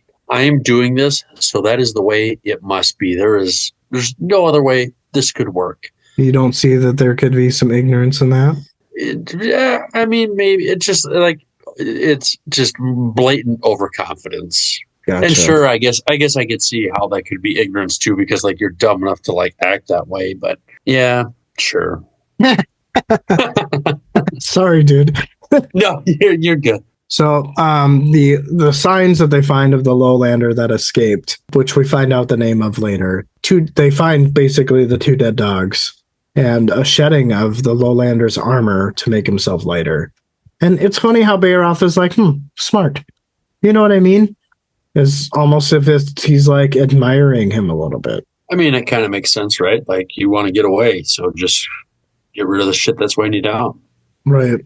The other thought that I had is just, this part where, they continue on after they discover, the transition from kind of that combatish, someone's following us, blah, blah, blah, blah. It says that the trail widened as the steep slope pushed higher. And I guess in my mind, I'm imagining a trail, and on one side or both is a tall cliff, walking through a natural tunnel of some sort, or they are walking along the edge of the slope. I guess I'm unsure of how exactly they're positioned. So this is kind of where I thought more of the slope. Okay, you thought they were watching on the edge? Yeah. I could see if they were in a natural tunnel of some sorts, that they were following a river, and then that's where the river kind of becomes a waterfall. I got you. And you just, when Karza kind of dismounts and, observes the scene, it's much more beautifully written than what I surmised, but it was just so wonderfully described. And I really wish that I could get a placement as to where they are in relation to all of these landscapes. And I know it mentions off to his left, but is there perspective between the two slopes? Are they looking up at the river, or are they are they on the right hand edge of the slope looking down at the river? So, and I think you kind of answered that, but I don't know if I thought about it that way though, I guess. Yeah.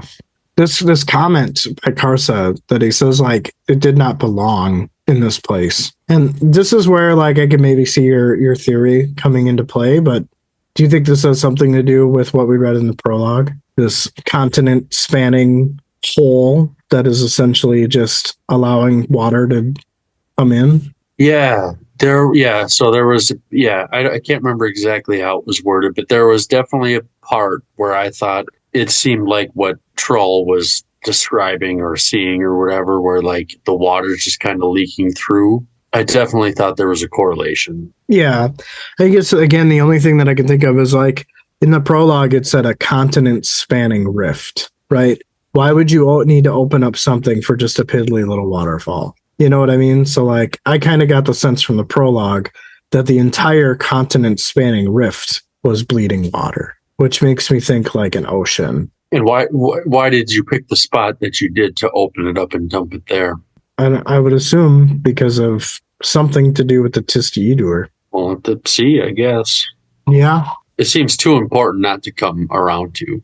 Right. I mean, even Baroth is like, oh, maybe an ancient god had split the mountain in half and cut by a giant axe, Maybe this has something to do with Brood. I know it's not an axe, but I think they're just speculating here, but maybe it was his hammer. But I feel like he was reserving using his hammer and being very conservative with potentially waking up Burn. But maybe he can still level mountains and crack them in half without waking her up. Maybe. And then this part, which I think is probably the most fascinating part of the section, is just the whole the cool thing about like the screen, right? It seems like there's landslides that are happening, and the landslides cover the bones. And so, he throws a rock on it to get the scree to move down the mountain, and there's all these like steps of bones. And I feel like there really is some truth in this. And whether these bones are indeed their ancestors, because Bayroth does state that beneath their feet was the truth. And I think what Erickson is trying to say here is exactly what the truth is equal to the Teblar's legends. So it's very possible that the bones are the ancestors of the Teblar mixed in with Jaghut and Talanimas bones, because it says that there were tusks and antlers mixed in with the bones. Tusks, Jaghut, antlers. We've seen imagery of them having soul taken, or I mean, animal heads on their heads, like they're wearing skulls and shit. Yeah, I was just trying to think about that. I'm like, where the fuck have we seen antlers?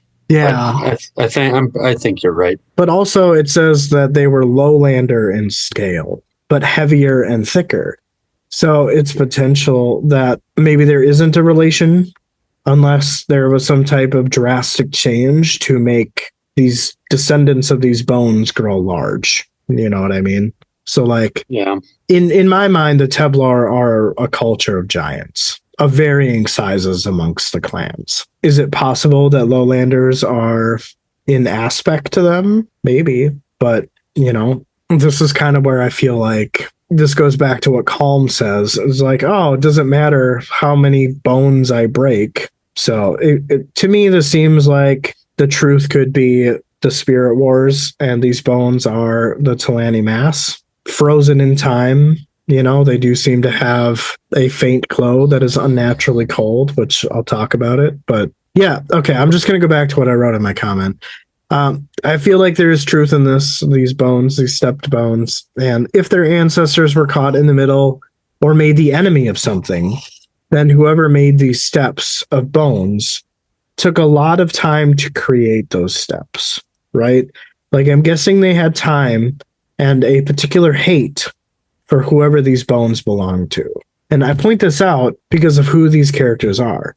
Bayroth seems to understand that not is all as it seems, and that the truth may lie in the bones beneath their feet. Whereas Karsa, again, continues to remain indifferent, which kind of makes me feel that the bones beneath their feet is of significance. But it's just like they call it the Bone Pass, and you see the people at Silver Lake call it the Talan Pass or whatever the fuck. I think that's what they call it. So you think they're Talan bones? I think they have to be. Yeah. But this is kind of where I mentioned earlier that maybe the Teblar are descendants of Talan. It's just this whole like the truth was beneath their feet. So it's either their descendants of Talan or their ancestors' bones are mixed in with the Talani mass. Maybe it was one of those things where the Teblor decided to align with the Amass, like I mentioned earlier. They helped the Amass defeat the Jaghut, but before doing so, the Fork Roll Sail intervened. And this is why you kind of see some hostility from Calm towards the Amass, as well as the Teblor, Delum, Karza, and Bayroth. But maybe she has a little bit of like, well, it's not really their fault. You know what I mean? So takes pity and doesn't kill them, doesn't bring them peace. Peace by death. Yeah, eternal peace, right? So yeah, these are just kind of some of the things that are making me think, and I don't know, it's just so cool. Like just thinking about this mountain with steps made out of bones, like, and just the thought that like somebody took the time to make these. Like this, I mean, maybe it's a sorceress thing, maybe it was that simple, but in I guess our physical manifestations, that would take us forever to do, right? Yeah, it would. But then again, why create steps of a steep mountain outside of making it a means to get from bottom to top or top to bottom? I mean, they must have needed to get down. But if they're sorcery aspected, why not just use a word? They're tapped out.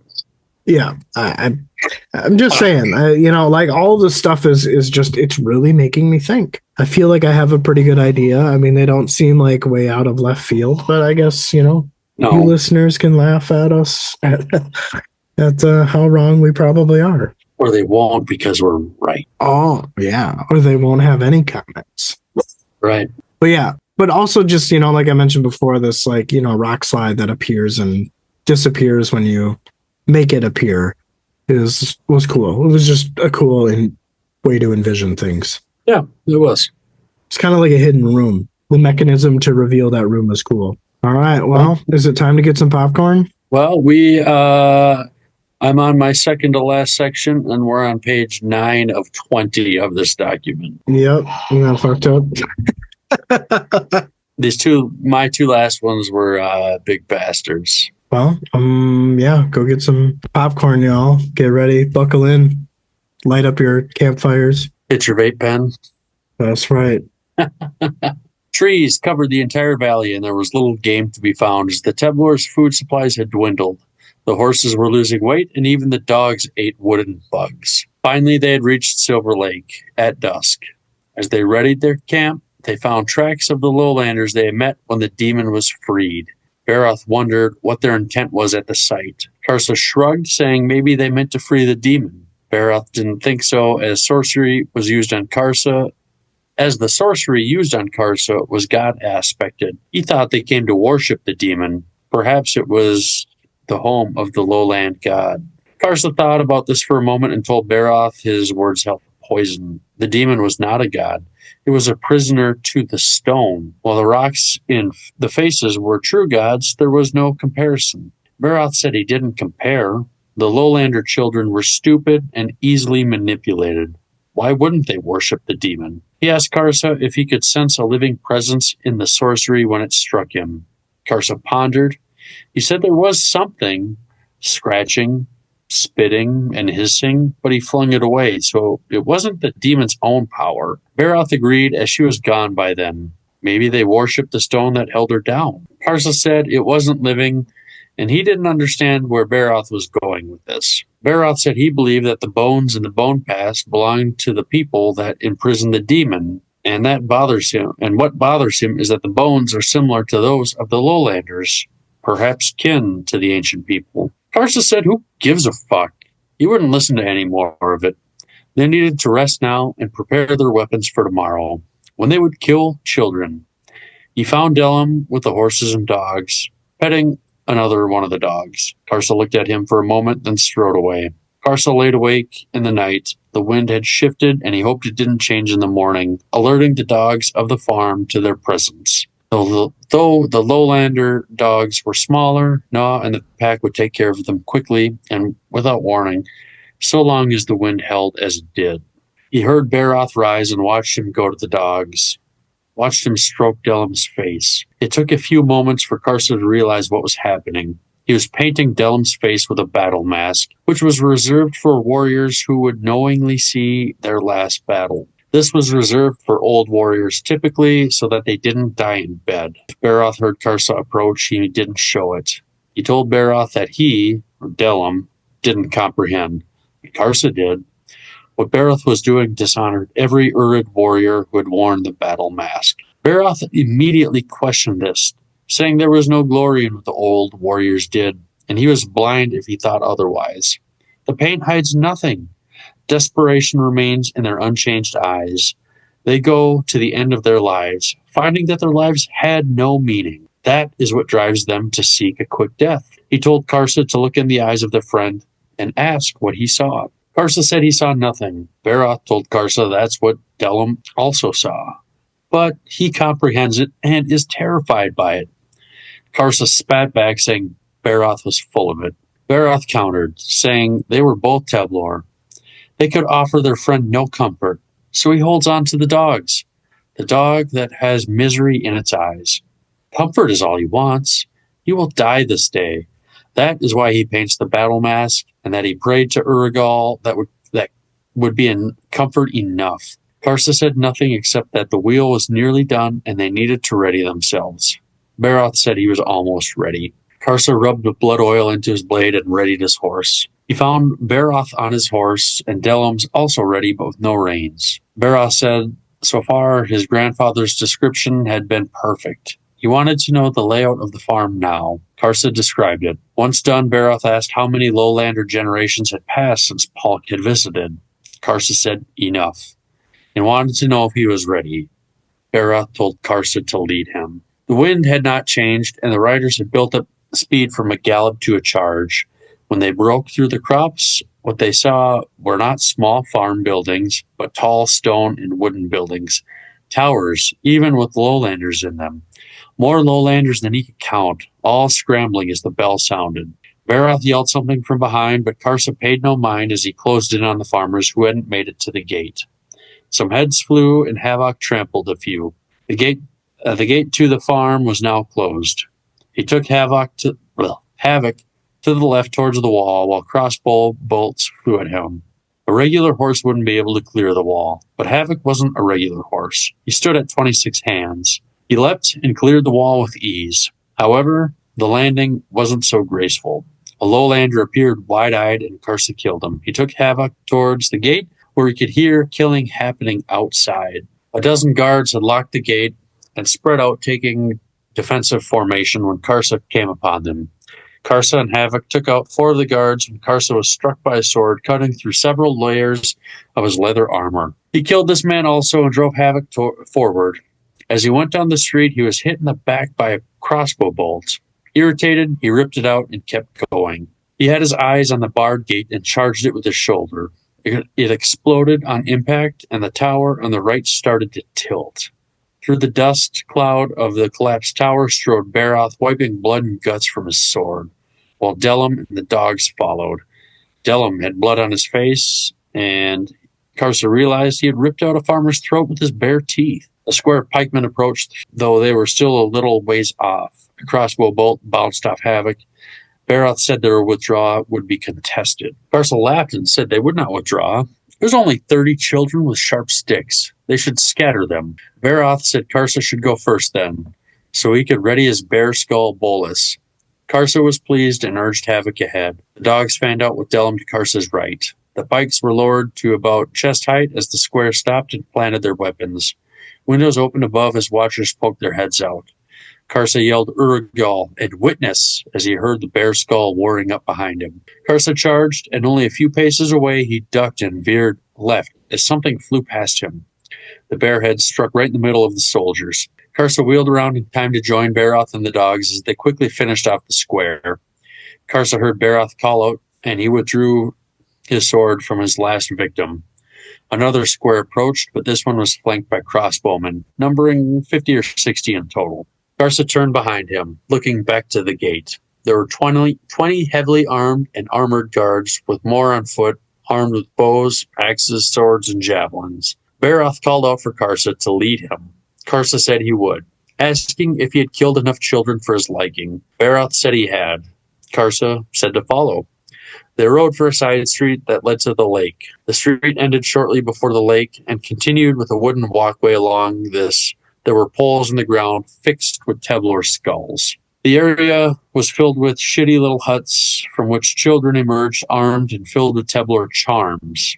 Baroth roared, half in terror, and the other half rage, and arrows flew through the air as his horse screamed and tumbled, sending Baroth through another hut. Karsa fought a guy with an axe, though the bloodwood sword sending the axe from his enemy's hand.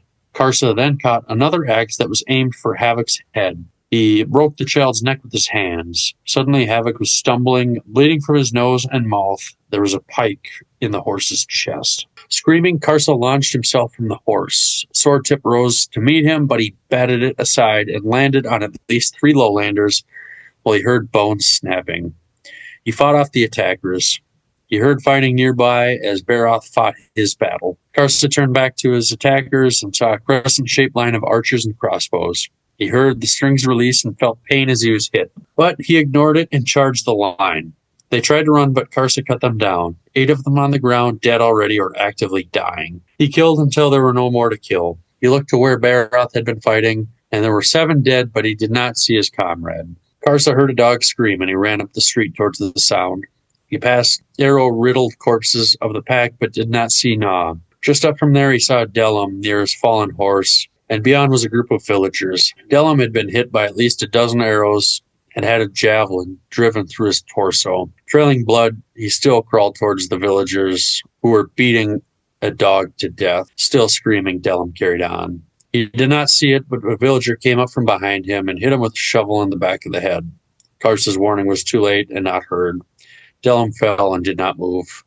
Karsa avenged Dellum by splitting the man in half. He scattered the remaining villagers and found what was left of the 3-legged dog.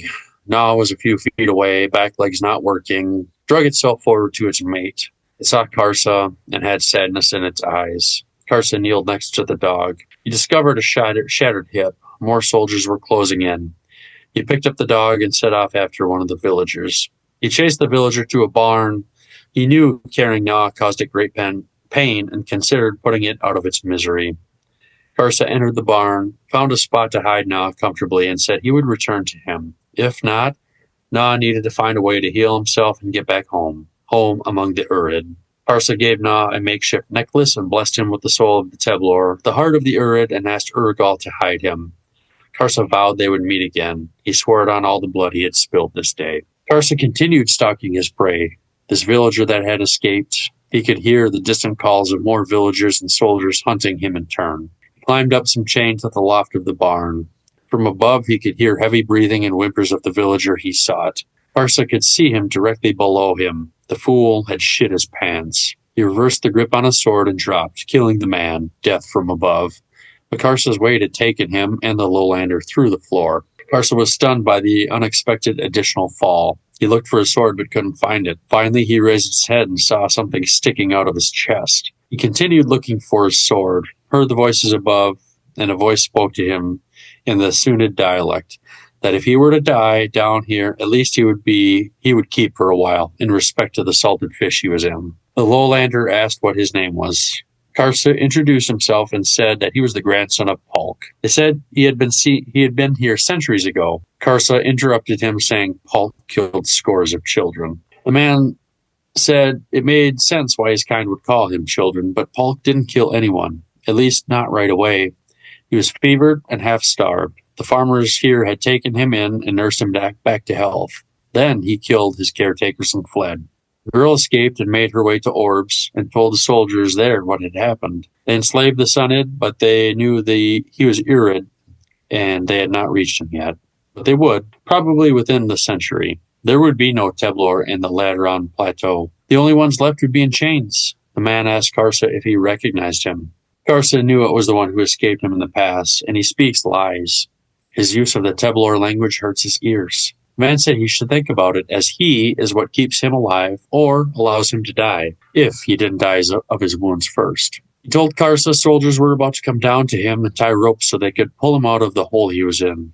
He appears to be laying on top of the town's mayor, who wasn't so well liked by the villagers, so they were a little less angry. But if he wants to live, he suggests not resisting. Karsa made no effort to resist. Once the soldiers were out, Karsa was raised up. Once high enough, the wood that impaled his shoulder fell free and Karsa was flooded with pain. A hand slapped him awake. He was on a warehouse floor, faces over him, all speaking at him. Knowing he was being cursed in a language he couldn't understand, Karsa smiled back. The soldiers all flinched back, wondering if all Urid were like him, or if he was the one the priest dreamed of. Everyone in town was affected by him, and they all wanted him flayed alive. He would need Open's own luck to survive the night. The broken arrow from earlier, the tip had buried itself deeper in his tissue. Another man had arrived, tall for his kind. He said the man he works for most of the time thinks he will survive his wounds, so he has prepared a sort of test for him. 2 soldiers hefted him up and took him outside. He saw Baroth propped up against a wheel. He was beat to hell, had a spear driven through his mouth, coming out of his ear. His jaw was shattered. Baroth's eyes were still sharp as they met Karsa's. Villagers filled the street. The guard put himself between Karsa and Baroth and spoke, saying Baroth wouldn't tell them anything of the Urid. They wanted to know the number of warriors and the location of villages. They also wanted to know about the Pallid. Karsa said he invited the man to send 1,000 warriors to fight the Urid, though none would return. Send 2,000. Didn't fucking matter. The guard smiled and asked if he would answer his questions. Karsa said he would because his answer didn't matter. He was cut off by the guard as another drew the sword at Baroth. Baroth sneered at Karsa and managed a growl that Karsa interpreted as, "Lead me, war leader." He cut off his head, and the village erupted into cheers. The guard said cooperating saved his life. He would be added to the herd of slaves once he had given all the information he had. The Malazan captain had just arrived with his company. They were on their way to Betters, and as long as the captain did not object, they would start questioning. Well done, sir. Well done. Yeah, this section kind of hits home a little bit for me. How so? I'll get to it here. Okay. But my first thought here, they keep talking about how they kill children, and I know that when we had talked with Billy and Cameron, I said not to think of them as actual children, but it's just hard for me to get that mindset out of my head. Sure. I'm sure some of them are probably actually children that they're killing, but probably most of them. But it's just the wording. It's hard for me to separate that in my mind. Fair enough. I have a pretty good distinction at this point. I don't know what it is. But it's hard for me to separate the word from what they mean. Yeah, makes sense. I mean, I get it. I was confused by it in the first chapter. There seems, now that I envision them as giants, or larger than normal humans. Right. Yeah. I really like this bit with Baroth painting Delam's face. To me, it seems like a pretty deep thing. I don't know really how you feel about it, but I don't see anything wrong with it. Obviously, Baroth understands Delam's not going to survive this encounter. So why not give him, I guess, I feel like this battle mask is an honor for these older soldiers that go to fight off their last battle, knowing they're going to die. They don't have a chance, right? The circumstance is different, but it still has the same meaning. And I guess I don't think, to me, it makes enough difference. Obviously, Delam's not all there now after his head wound. So just give him this honor of the people so he can, I don't want to say go out in style, but with the dignity they associate with his own people. Yeah, no, I 100% agree with you. I think that if anything, this just points out how headstrong Karsa is for tradition. Yeah, yes. He just refuses to accept anything else as truth. Moving on here, so they talk about Havoc and how big of a horse he is. I didn't know what the fuck a hand measurement was, so I Googled it. And according to Google, a hand in terms of measurement is about 4 inches. So 26 hands, he'd be 104 inches or about 8.5 feet roughly. Though I'm guessing he's probably bigger than that since Tevlor aren't like humans like you or I. So I'm guessing the scale's probably not the same. Or they or the horses just look really tiny It's almost like a regular human riding like a mini pony. Dude, I think this horse is fucking big, dude. Yeah, I It mean, it just was jumped able over to a do wall. Yeah, yeah. No, I agree with you. I don't know what the scale is, but that's just, I guess, the real world equivalent. Well, I mean, how tall is the average horse? So, according to the Google search here, an Arabian horse is 4.8 to 5.1 feet tall. Anywhere under 6 feet is probably the average horse, depending on breed. Dude, I think they got to be bigger than that. If you stood next to a horse, like, I feel like their heads are all above mine, and I'm Well, like basically yeah, 6 foot. but like the arch of their back is probably a little I don't lower know where than. I guess I don't know where they're measuring from, but Yeah.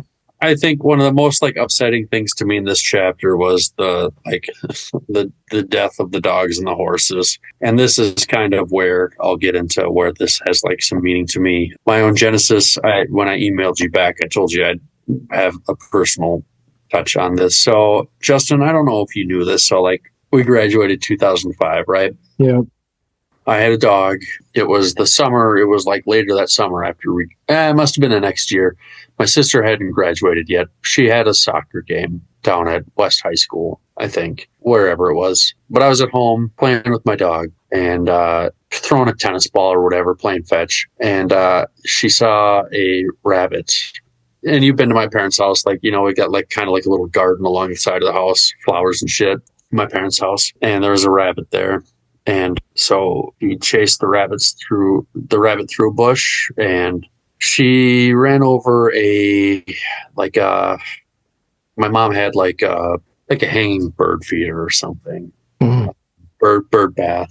So it was probably, you know, like this it was a stake in the ground that was probably 3-4 feet long. And she ran that over and it kicked up out of the ground and it impaled her. It went through her belly, it came out right next to her tail.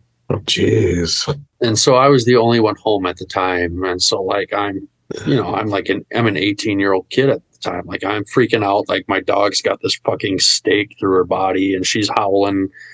And I get her to calm down. I'm trying to call my mom. She doesn't answer. My dad's out of town. He's out of state for work. And I knocked on my neighbor's door. And finally I got a hold of my mom and she got home, raced home. And my neighbors had a minivan, so we got a dog in the minivan, took her to the vets. And, I'm getting emotional about this because it sucks to think about because she was like 4 or 5. My dad said it was up to me. The vet said that she'd probably never be the same again. You know, she wouldn't be able to hunt. She was a hunting dog. So I had to make the decision to put her down. And just like this, you know, like Dellum gets the stake or this javelin through him, you know, in the belly or whatever, just like made me think of my dog, and Yeah. it fucking sucks, dude. So like one of the most upsetting things to me in this chapter is just like the death of the dogs and the horses. Yeah, it sucks. It sucks to think about that. I hadn't thought about that in a while. Man, I had no idea. All this time, Yeah. I had no idea. That Yeah. is traumatic, sir. Yeah, luckily it wasn't like a big bloody mess. Like there was no blood at all. But like, I was a wreck. You know, I was there with my dog the whole time. They put her down, and then they asked if we wanted the bird feeder or whatever it was. Like if we wanted to keep that, and I was like, what the like? Why the fuck would I want that thing? Like, no, like get rid of it. Yeah, it was tough. Been a little bit since I thought about that. So. Sorry, sir. I mean, you know, that was life, just a freak accident. But Yeah. just to see something written that was like it was similarly eerie, and it brought those memories back up. Sure. I don't know what to say. Outside of that sucks. Yeah, dude. So just continuing on from there, these villagers that are beating the dog to death, like fuck them. Like just I feel like they deserve to die for killing the dog. It's weird to think like to value like an animal's life more than like a person's life, but like they're like, I mean, you've got your cats, like they're family, like they're more than pets. And I think most people would attest to that. Like they're just not like, you know, somebody's like pet dies, like it's not like, oh well, just gonna go on. Like, you know, it affects you. It sucks. I feel like people should know better. And again, like I get it, like these dogs are attacking them and shit, so it's like self-defense, but fuck them still. Like I don't care. It's a dog, dude. Yeah, I see that. I agree. Yeah, you know, Dellum, my guy, getting fucking whacked in the head with a shovel. Like, that sucked. I was like, oh man, like just what a like ignoble way to die. Like he's literally crawling his way with a fucking javelin through him to like try and help this dog that he cares so much about. And I think about it like, fuck, I would do the same thing. Sorry, I'm like such a mess right now. I would do the same damn thing. And he got whacked in the head with a shovel. So I guess he can be at peace now. I mean, he didn't get some glorious death, maybe like Carsa would want. Just literally killed like any other dog in the street. And it just like broke my heart to read that. So I don't know. Like that death, this might hit me harder than anything in Memories of Ice did right now. I can see that, especially with, so much relation to your story. So yeah, I can see you taking that away from this. Yeah, it was tough. There was a hard, like, I haven't had, like, I don't know, just like, it's weird how you'll relate to something and just, this is the one that did it for me. I didn't like this bit of a chapter. I was just like, God, this fucking sucks. Like, why does this have to hit so close to home for me? But it, and then we get Baroth, he's like bound up to a wagon wheel and he's fucking just beat. And he's got, this spear going through his mouth, out his cheek, his jaw's all fucked up. And I'm like, good God, like the amount of pain he must have been in just suffering there. And then they finally cut his head off. Just kind of was like a relief in a sense to be like, my God, like I couldn't imagine being in that. That would suck. Yeah. Well, and it's almost kind of like he was anticipating it. This whole journey, he's been a pain in Karsa's ass because he knows it's for nothing. He knows he's going to die for nothing. Yeah. I mean, yeah. I don't know that it's going to be for nothing. I mean, I think Karsa's going to do something with it. Yeah. But Karsa doesn't really like him either, so. No, he doesn't. So, yeah. I don't know. I just thought it was really funny that, and again, I know that we are significantly amount of pages into the book. We're nearish 200 pages at this point. But still, it's crazy to think that just the last chapter, we were introduced to Dellum and Baroth. Like literally within a span of 2 chapters. They're introduced and killed. Yeah. And Karsa really seems unaffected by it, doesn't he? Yeah. It's just like, yeah, this is like what happens to my people. So whatever, I'm just gonna kill more people, I guess. Right. But it's also like, a huge insult for Baroth to not tell them where the Urid clan resides. Like Karsa is super offended by this because, and like at that point, Karsa's just like, okay, well, you didn't do what you were supposed to do. So like, I guess fuck you. Like, glad you're dead. You know what I mean? Like, it's just, wow. It was brutal.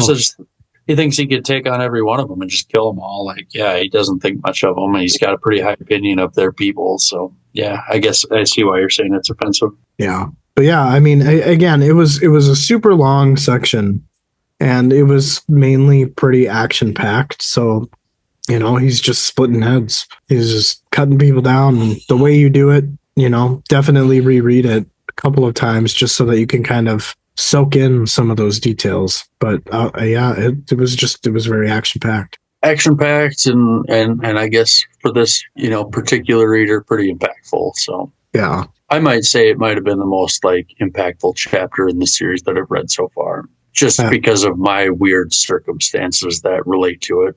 Yeah. Well, that's the beauty of it. Yeah. Yeah. It was a long time ago now, man. Yeah. Well, I'm ready to move on if you are. Yeah, go ahead. All right. The slave pits were beneath a large warehouse near the lake.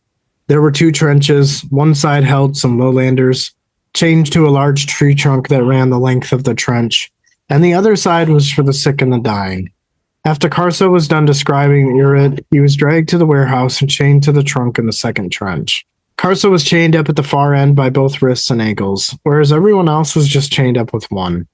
The trunk of the tree was half submerged in sewage. After he was left alone, he leaned up against one of the sloped sides. The wound in which the arrow had remained was threatening too close. He shut his eyes, beginning to concentrate on pushing the arrowhead out.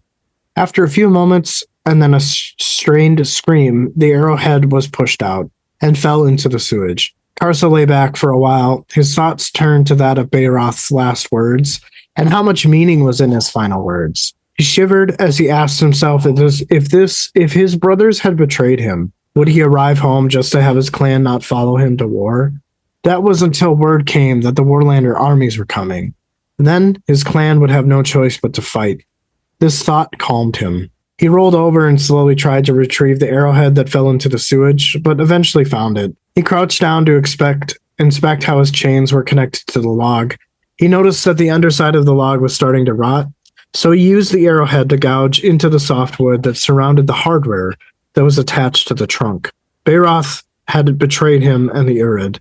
It was his sole task to return and tell the Urid and to all the clans that were enemies of the Teblor that these lowlanders were collecting Teblor trophies. He continued to gouge the arrowhead, eventually moving into the second fitting. He would test the leg chains first. There was no way to tell if it was day or night. Boots would sometimes walk across the boards above. Karsa continued to work. He could not imagine what these children had done to deserve such punishment from their kin. The Teblor used exile and banishment for punishments, never torture or prolonged imprisonments. He tucked the arrowhead into his belt. Setting his back upon the slope, he slowly extended his legs. The chain tightened, and on the underside of the log, the fitting was pushed into the wood, creating a splinter sound. The shackles were digging into his legs, but he began to push harder. There was a solid crunch, but the fitting could go no further, so Karsa relaxed. He continued to resume this process until he was able to get the bar that held the fittings through the wood a bit. The fittings were bent now, and his legs were bleeding from the continued effort. He leaned back again onto the slope, his legs trembling. Boots thumped overhead and the trapdoor swung open, and the glow of a lantern descended the steps. The lowlander called out and asked Karsa if he was still breathing. Karsa dared the man to come closer to inspect his wounds. The lowlander laughed and stated that Solgar had seen true, and that it would take some effort to break Karsa's spirit, like his Sunid kin. Karsa said that he has no kin that accepts slavery. The lowlander said that this couldn't be true as Karsa hasn't tried to kill himself yet. Karsa replied that just because he was in chains didn't mean he was a slave. The man says that the chain are just the beginning, and soon there will be nothing left of Teblor pride. He tells Karsa that the Sunid would worship him for killing an entire camp of bounty hunters. Karsa asked the man for his name. The lowlander asked why.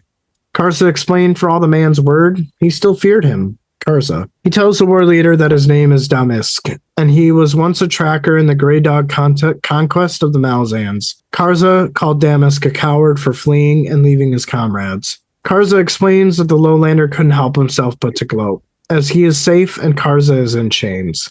Damisk, his voice ragged, said that he shall advise that Karsa be given to the remaining bounty hunters to do with what they please, and that he will be watching.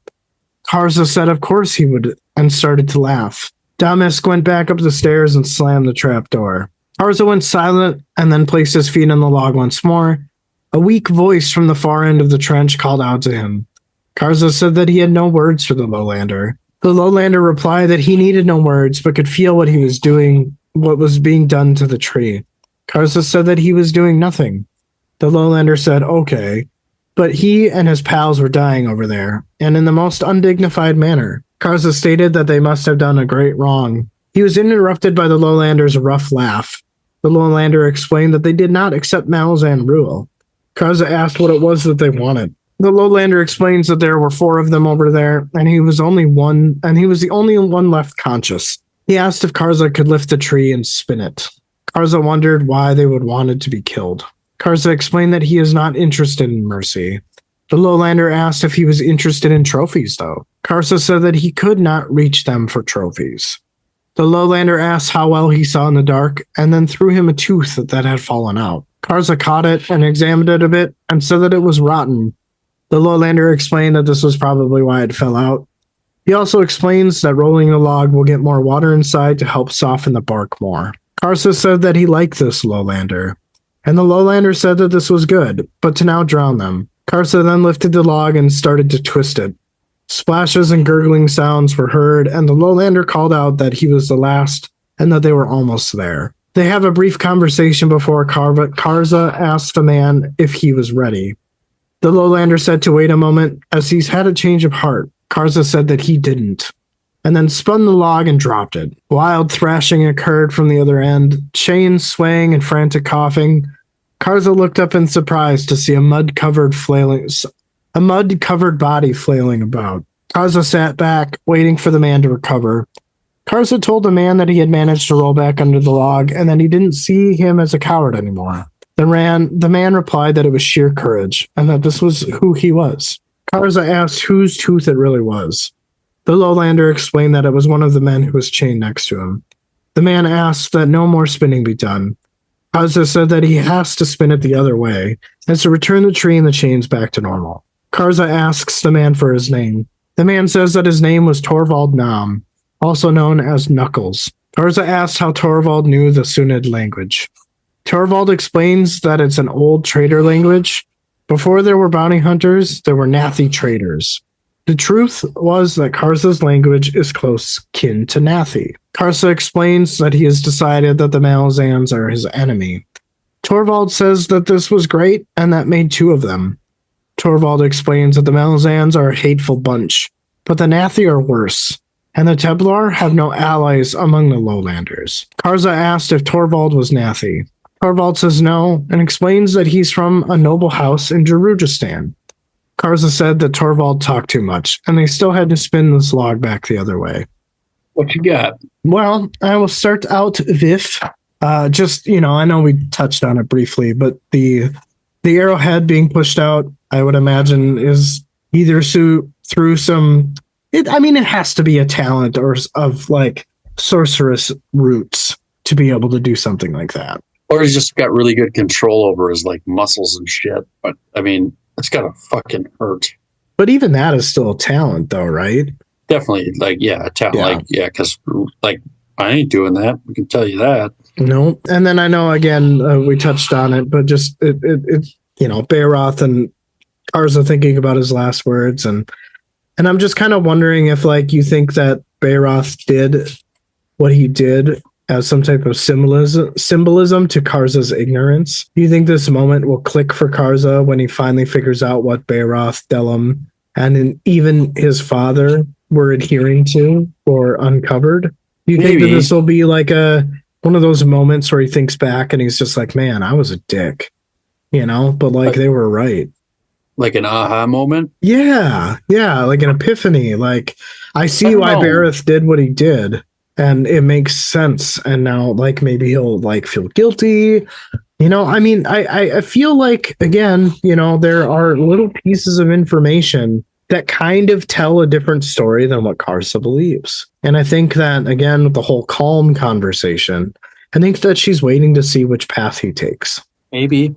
Yeah, I don't know. I don't know if he's gonna. But it's just like, how many people has he waged war against? The Lowlanders, the Malazans, the Talani Mass. He's kind of like the if it flies, it dies type of guy. Right. So if anything, I would imagine that Calm would maybe potentially use him to go against the Mass. Maybe. So, but yeah, on my next thought here. So here's where, like, this, this Damisk is talking to Karza, and he's just like, you know what? The Sunid would worship you because you killed an entire camp of bounty hunters. And I'm wondering if maybe this is start of Teblar unity. Could be. And so what we know is that the group, the Lowlanders, that they met on the path right after the Forkroll sale were the bounty hunters. But bounty hunters of the Teblar, I'm assuming? That's what I thought. Yeah. I loved, like, when Damisk goes back up the stairs and slams the trapdoor. I just loved all of Karza's defiance and strength here. And almost kind of wittier than we like to give him credit for sometimes, or at least me. But just like, I have no kid. Just think of like Kratos almost. Like, you played those games, right? God of War? Never played God of War? Not a PlayStation guy. Fair enough. Well, the big appeal about Kratos' character is that, like, he never backs down. And, like, that's kind of almost reminds me of Karza. It's just this, like, confidence that, like, I have no kin that would allow themselves to be slaves. I'm not a slave just because I'm in chains. You know what I mean? Like that's such a Kratos thing to say. Sure. Yeah, like it just doesn't matter. He's like, this is just a circumstance for right now, but it's not who I am.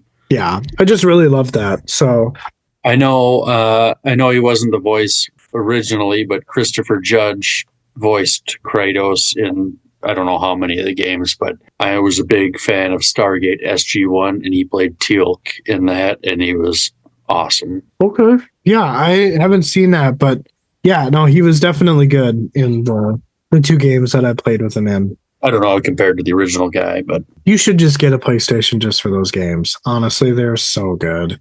They're so good. probably not going to drop that kind of money for that. That's fair. I got a PlayStation 4 that's just collecting dust. I don't play that many games. Yeah, I don't either. Got to read. Yeah, that's fair. I sneak them in when I can. Right? Yeah, I know. Me too. Me and my wife are playing Halo. Sorry to keep it. Oh no, you're fine. So You guys are we're playing working our way. Like Yeah, the she first never- Halo? Yeah, she never played it, so we're working our way through that. We're probably a little more than halfway. Doing the co-op together? Yeah, Yeah, back when you can actually do that. yeah. Split screen. Yeah, I wish that they would bring that back, but just the way that they do it, like through any multiplayer game where, like you're not in the same room, Yeah. you could go through a campaign together. Right. Yeah, dude. I don't want to play like the new Call of Duty Black Ops and stuff because I like all those games are like made for multiplayer. Like I want a freaking like story, and I know Mhm. I'm sure it's probably got a story, but you can probably beat it in like an hour and a half. And I'm like, I'm not going to spend $60-$70 on a game I can beat in minutes. Yeah, that's true. Anyway, this when Karza asked Torvid how he knew the Sunid language, and he's basically saying that it's an old trader's language, the Sunid language is. So I'm imagining that each of these Templar tribes have a little bit of like a different dialect, almost. That makes kind sense. of like like a North and like South Germany or whatever. But it kind of sounds like there was trade at one point between the Nathi and the Sunid. Yeah. And Torvald kind of continues to go on and say that like before there were bounty hunters, there were Nathi traders. So it kind of sounds like the Nathi traders, whose language is a close kin to the Teblor. So maybe there is some relation here. Nathi turning, but it kind of sounds like the Nathi went from trading to hunting them or enslaving the Teblor, thus becoming bounty hunters. I guess we'll have to see what comes of that. I'm wondering if at one point in time, I mean, they say Nathi traders, right? Well, who do you trade with? You trade with nearby clans. Anybody who wants to trade? So maybe Nathi or in some way, shape, or form, like a missing Teblor tribe or were once Teblor. I mean, Possibly. Nathi, Urid, Sunid. I mean, they kind of have the same like id or e at the end or I or whatever. Kind of follow the same. Yeah, who knows? So maybe there's something there, maybe there's not. There's not really much to go off of, but I found it interesting. We'll see what happens. That's all we can do. Yeah. The last thing, we get a relative of Ralik Nam, who's been unconscious for 4 books. So, Yeah, I had to think about this. I'm like, Malik is the guy I didn't like, I think, right? Malik Rel yep, the asshole. is a fuckface. Yep, told Pormqual to sell him out. Yep. Got to keep my shit straight. So Yeah. But yeah, no, I think it's cool that we get a relative of Ralik, but I don't see Torvald going anywhere. I feel like he's probably going to be maybe a mainish character in this book. I see him and Karza teaming up in a way. maybe I would see maybe Karsa dragging him along, if you want to call it teaming up, maybe. But Well, I mean, at the end of your section, they're kind of stuck together. yeah, but I think like if anything comes of it, Karsa's going to be pulling him by the leg through the mud. Like I don't want to do this. He's going to be like, shut up, we're doing it. Like get over it. Yeah, but those are all my thoughts. I love this section. You got such a cool visual. And this there's a picture in the broken binding. No, it's not the broken binding because they didn't do but there's a picture somewhere out there with, there's a Malazan depiction of a giant inside of it. I thought it was like an abandoned ship or something, but yeah, that picture is the scene, is what takes place in the scene. You want me to show you? Is it a subterranean one? It might be the subterranean one. Yeah, because definitely not broken binding because they haven't put anything out yet. I would imagine they will. Dude, I will just say, like, have you seen the cover for the Subterranean Press edition of the Bone Hunters? I have not. I don't even know what the fuck is going on, but it is like the coolest looking cover I've ever seen. Look it up. This picture right here. You're thinking that's from this? Yeah, see the log? You got Torvald, I'm assuming, here, and then Karza. Oh, okay. I got you. Yeah. I mean, that's got to be the scene. Okay. I can get on board with that. I have seen that picture before, but I guess I didn't think it was this part. Yeah. Yeah, dude, look up the Subterranean Press Bone Hunters. Like, I don't know, that cover I just think looks sick. Like, that is fucking, it goes hard. Don't have a clue what's happening, but I love it and I want it. Oh yeah, just like a people under a graylit sky carrying a body. Yeah, I don't know. I love that cover. That's like my favorite book cover ever, and I don't even know what's going on, but I love it. Damn. Well, should we take her home, sir? In another popcorn-filled section? Sure. We got about 5 pages to go here on this document for one section, so 25% of it. Yeah. All right. Karsa had continued to work the iron bar through the tree, and it was more than halfway through, though he couldn't stop the ache and trembling in his legs even as he rested more frequently. The wounds from the impalement had reopened and leaked. Torvald passed out while Karsa continued to work. He heard boots overhead going one way and then the other. Karsa got himself up again. Torvald awoke and told him to rest longer. Karsa tried to say there was no time, but Torvald interrupted him, saying the slave master who owned him will be waiting a while, so he can travel with his Malazan buddies, at least to Malibridge. Lots of bandits in Fool's Forest and Yellow Mark. Karsa said he would kill the slave master. Torvald told him to be careful. Silgar is a nasty man and is used to warriors like him. Karsa said he is not Sunid. Torvald reiterated just to be careful. He told Karsa he has time. There is no point in escaping if his body isn't in shape to escape.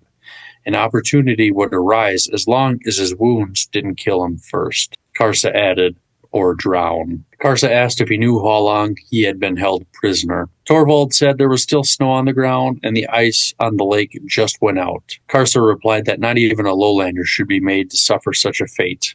Torvald laughed and said, yet his kind called his children. His kind cut people down as if they were executioners. But among his kind, execution is an act of mercy. However, if it wasn't for Silgar and the Malazans, the locals would be busy peeling the flesh off Karsa right now, just a little bit at a time, letting him heal before more is taken.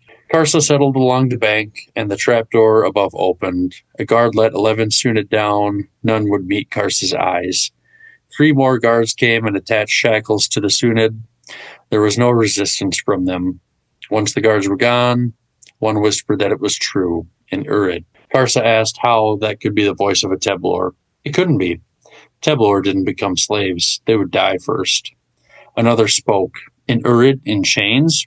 Just like the rest of them. Karsa scoffed. He was no Sunid. He just watched them become chained with no resistance. He was no prisoner, and no bindings would hold him for long. He would remind the Sunid what a Teblor really was. Another voice spoke, saying they saw tons of dead people, wagons full. The villagers were wailing, but they had heard that there was only 3 of them responsible. Karsa said it had been 2. Their friend Delum had a head injury and ran with the dogs. If only he had been whole. The Sunid heard the word bloodsword and were in awe. Karsa was just as surprised and asked if they had forgotten the old ways of the Teblor. A woman sighed and said yes. Their children had been running away to the lowlanders for coin. Sometimes they returned as scouts or hunters. Their bloodwood groves had been found and destroyed, horses killed. The Sunid were betrayed by their own children. Karsa said the children should have been hunted down. Their warriors were soft. Bloodkin are cut out when it comes to betrayal. Karsa said he would kill them. They were no longer Sunid. Karsa was told it would be difficult to find them. They had been scattered or sold into slavery. Some traveled far away to Nathalog or Genebaris. Their tribe is no more. Aside from that, it was pointed out to Karsa that he was also in chains, now property of Master Silgar. No one has ever escaped from him. Karsa's killing days are over. Karsa sat on the log he had been working on, wrapped the chains around his wrist as many times as he could, and launched himself backwards, and the log had split all the way down the middle. Torvald said he didn't take insults well. Though he was still chained, he was not chained to the tree. He used a bar to break the links on his ankle. One of the Sunid asked what had happened. Another replied that Karsa's spine had snapped. Karsa broke out of his wrist restraints as well and wanted to know who had talked shit. The man spoke up and Karsa said he would kill him. Torvald told him to cool his jets. If he did that, then the others would likely raise an alarm. The man Karsa wanted to kill said he still had an hour or two of darkness. He could escape. Karsa noted that those remaining behind would be punished for their silence. The woman said they would be sleeping, not knowing anything about it. She told Karsa to bring all the Urid back here, kill everyone, then he could make judgment on the Sunid, as was his right. Karsa said he would just do that, and he would remember her. Torvald spoke up, saying he was only a lowlander. Karsa stopped him and said he would free him. He had shown courage, but he looked weak. Would he be able to escape or run? Did he really want to be released? Torvald said he hadn't lost hardly any weight, but he had tried to elicit some sympathy from Karsa, which Karsa found funny. Karsa released Torvald, who gave him Beru's blessing. Karsa told him not to bring the lowlander gods into it. He asked Karsa what they would do about the trapdoor. Karsa wasn't worried. Torvald told Karsa to lead him. Karsa stopped and said he was a war leader. Torvald wanted him to lead. One of the prisoners told him to be careful as there was no empty words among the Teblor. Torvald said he only meant it as an invitation to go up the stairs first. Karsa used the bar from breaking his chains to break the latch on the trapdoor. He poked his head into the opening and could see lamplight at the far end and 3 lowlanders who hadn't heard the door open. Karsa could hear a storm outside. He thanked Urigal and said to witness.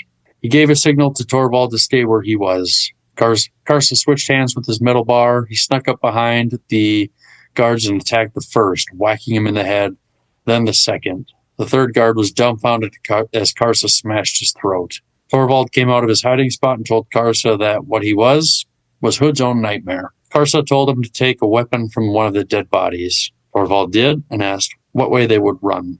Karsa told him he would not run. He was free to run to his friends. Karsa would make sure there was a big enough diversion that he would get away. Torvald mentioned he would not avenge his death. Torvald said he should thank the lady's pull. He made it this far. And if he didn't know already, the town was full of soldiers. Karsa told him to get going. He would wait 50 heartbeats.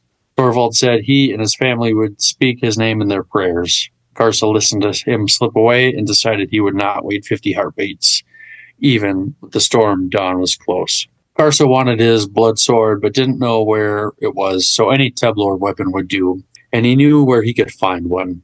Karsa made his way to the lakefront, towards the bounty hunter's camp. There were survivors, which was a mistake Karsa would now correct. In the huts of the bounty hunters, there would be Teblor trophies. As he crashed through the hut, he saw a clay statue of a boar that he smashed. He went to the next hut and found a set of bloodwood armor and a bloodwood sword that was nearly bleached white due to years of neglect. In the last hut, he found some blood oil and oiled up the armor and used the last of it on his sword. He kissed his blade. The blood oil's effect was instant. Karsa went into a blood range and found himself in a house. He had killed the man, or guard, and servants and found a young woman in the bedroom. He grabbed her and pushed her head into the blood oil of his armor. She resisted at first, then succumbed. He threw her on the bed and had his way. Karsa moved on to another house, killing more people. He realized below him on the street were Malazan soldiers, and they rode towards the gate. He sat back and heard nothing, knowing everyone in the house was dead. He knew he had done the same in at least a dozen other houses, usually using the front door, sometimes the back. He thought to himself that his escape had been discovered, but by who? The bounty hunters or the villagers? The day was half done, and he wondered how many he had killed. He had heard footfalls of 5 or 6 people. It was the slave owners' warriors. He didn't move, as he didn't want to give away his position. The attic's hatch was closed. He didn't remember doing it, so it may have done it on its own. He heard someone talking below him, asking where the merchant was, as the rest of his family was dead on the floor. Someone said to check the loft, but they didn't think the merchant would have been able to make it. Another found the ladder down. The first man didn't want to go up as he had nearly puked in the last house and said it was quiet up there besides. Maybe he was butchering the next family now. The first voice said he disagreed with Silgar. The killing path was headed straight for the west gate. He would bet a year's worth of pay that he, or Karsa, was headed toward the Talan Pass, so the Malazans would run him down. Karsa waited, knowing they wouldn't find any more killing to the west, so that would bring them back to this house. He made his way outside and sprinted across the yard. The hunters were on the western side of the city, so he would make his way east. But he had watched the Malazans set up camp there, and they were his enemy. He was on the street, and he could see the far end. At the lakeside, a group of people wrapped bodies being carried out of a house, while two men tried to handle the woman he had given the blood oil to. Karsa looked the other way, seeing no one. He ran across the street. Only a pace away, he heard a cry out. Drawing his sword, he looked, seeing only the people's backs as they fled, panicked. The woman, under the influence of the blood oil, had grabbed a man's ankle as he fled. She was drug a distance before she pulled him down and climbed on top. Karsa made it to an alley as a bell started to ring. Ahead of him, 3 Malazan soldiers darted across the road, but their helmets were down and didn't see him. He slowed down as he made his way to the end of the alley. Looking to the right, he saw no sign of the 3 Malazan soldiers. Karsa made his way to the corral and the building with it that had been left open. It was empty. He kicked in the door to the next room. It was also empty, but something didn't feel right.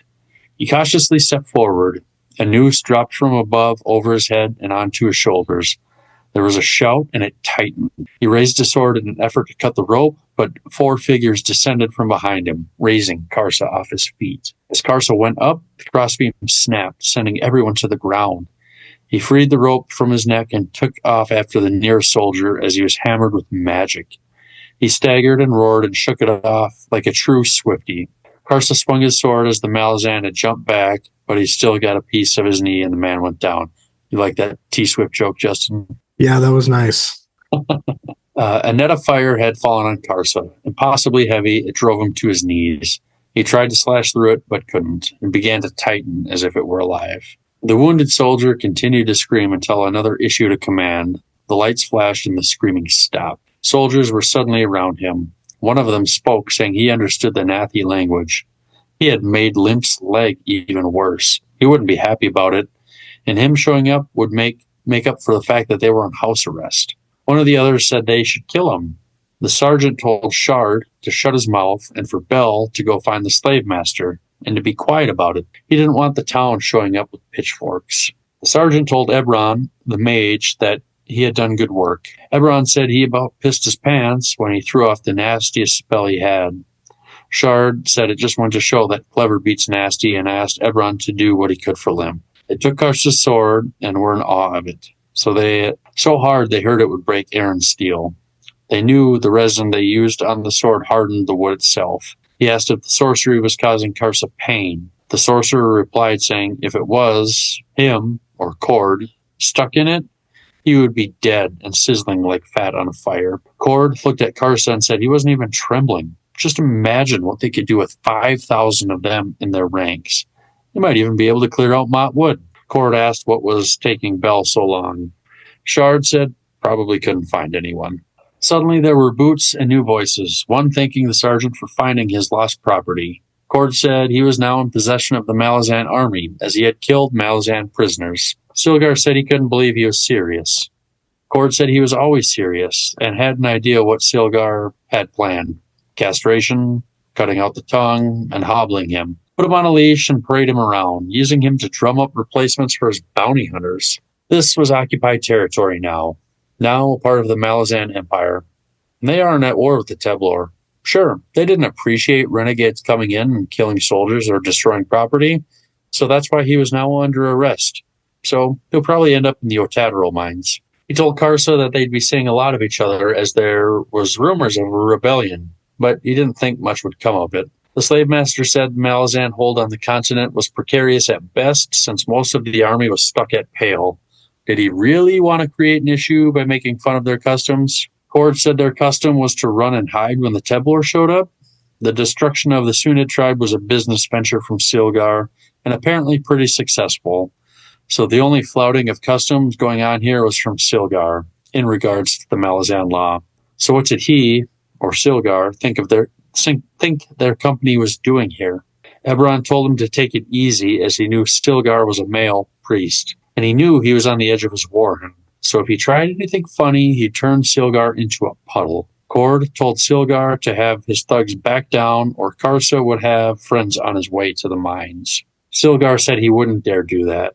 Cord said not to try him. Silgar told Damisk to take the men outside and then asked how much the Malazans wanted. The sergeant said he was considering a trade at first, but now the town's bells had stopped, which meant they were out of time, and the captain was back. So they were now official. But it could be possible he was pulling Silgar along, trying to get him to offer a bribe, which was a crime. The captain entered the room and said he thought he left them under house guard. When he saw Karsa, he said he assumed that sobered them up quick. The sergeant said that was true. Their mage had given them their weapons back so they could capture the Teblor that was assaulting their position. But now the situation is more complicated. Silgar said he was just here to retrieve a slave, but was met with hostility and hoped the rest of the Malazan soldiers weren't like this. The captain said the other Malazan soldiers were not like this. Cord broke in saying Silgar tried to bribe him. The captain asked Eberron if this was true. He said it was indeed true. The captain said that was a crime. Silgar said he was invited to make an offer. The Malazan soldiers denied this. The captain told his lieutenant to place Silgar and his men under arrest. He told the men to take them to jail and separate them, and asked Eberron what spell he used to hold Karsa. Eberron said it was used to stun and snare Denrabi. The captain asked if those were the giant sea worms. Eberron said yes, and the captain wanted to know how in the fuck the Teblor wasn't dead. Eberron said that was a good question. The captain said he had decided to drop the charges of drunkenness against them. He understood they had lost loved ones, but just because they found an abandoned tavern didn't mean they could get blind drunk.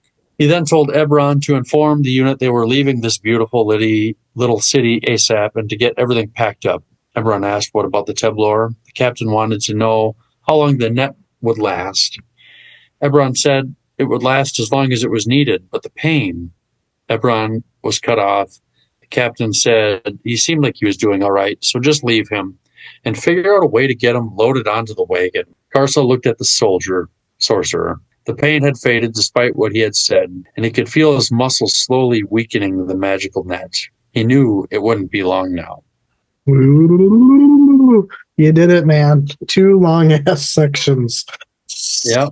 You know, for this long section, I didn't have a ton of thoughts. Just pretty, setting up the scene, transitioning to whatever we're going to see in the next chapter, I assume.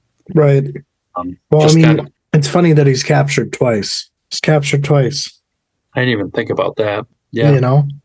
But you know how we were talking about the yellow bark? Yeah. You know how the Sunid was talking about their kin or their children had come back with hunters and became hunters themselves and enslaved the Sunid and burned the trees? Yep. I think they mentioned something about it being yellow bark. I didn't catch that. Yeah.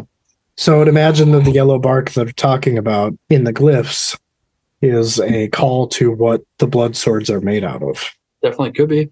Yeah, I didn't catch that at all. But yeah, but also something tells me that when they're talking about the Malazans, I would imagine that we're kind of going back in time a little bit. Like these are events that are not happening after Memories of Ice. These are happening prior to the Siege of Pale. Right. Yeah. So it's just kind of funny, like you go back and you like recall that scene, and congruently, really, like Karsa is raiding Silver Lake. There's different events taking place at, the same time and somewhere else, that's all. Yeah.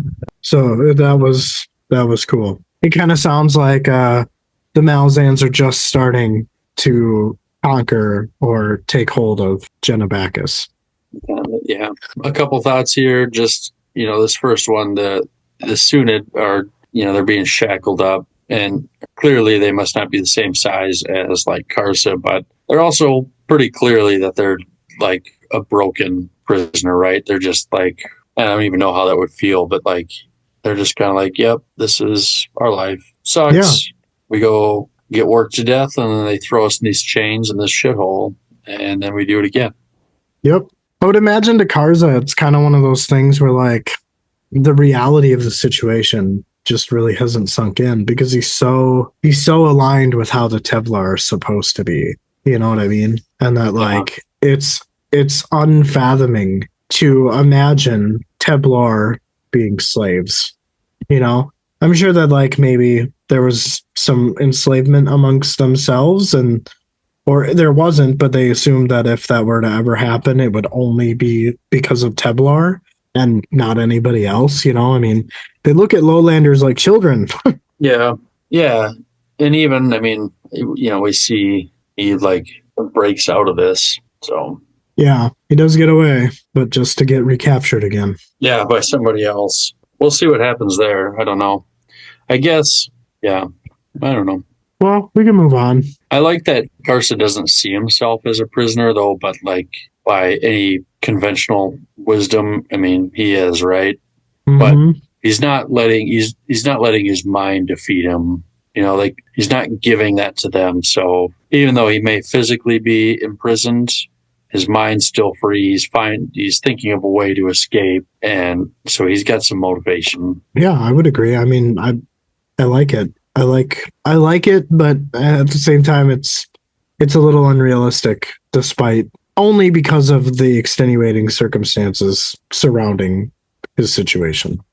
He's just stubborn. Like he's stubborn to a fault. Like I'm not a prisoner. Well, you are a prisoner. No, I'm not. Right. You are. You're in chains. You're a prisoner. Like right. You We cannot caught do you. anything that you want right now. Mm-hmm. You are.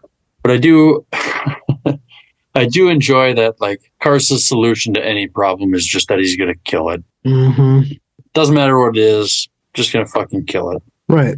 Yeah, you can talk shit, I'm going to kill you. Yeah. Doesn't seem to be, there are other ways to solve these problems. Carson, it's just killing.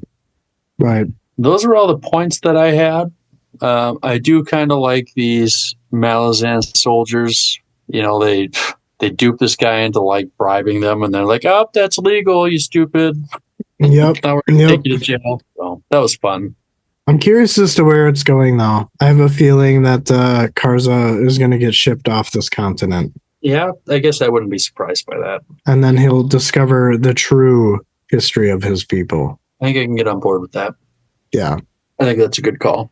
But outside of that, I don't really know what else. I hope eventually we kind of get back to, Shaik and some of the other characters from Deadhouse Gates. But I'm totally invested in what's going on with Karza here. Yeah, well, I'm sure we will. I imagine this first subbook is just going to be all his point of view, and then going from there, we'll see some other stuff, and I imagine he'll still be sprinkled in. But yeah, I would agree. I mean, that sounds kind of along the lines that I've got in my mind. I'm definitely interested to see like Tavor in Seven Cities. I want to know what that's going to be like, so I'm super excited for that. I am as well.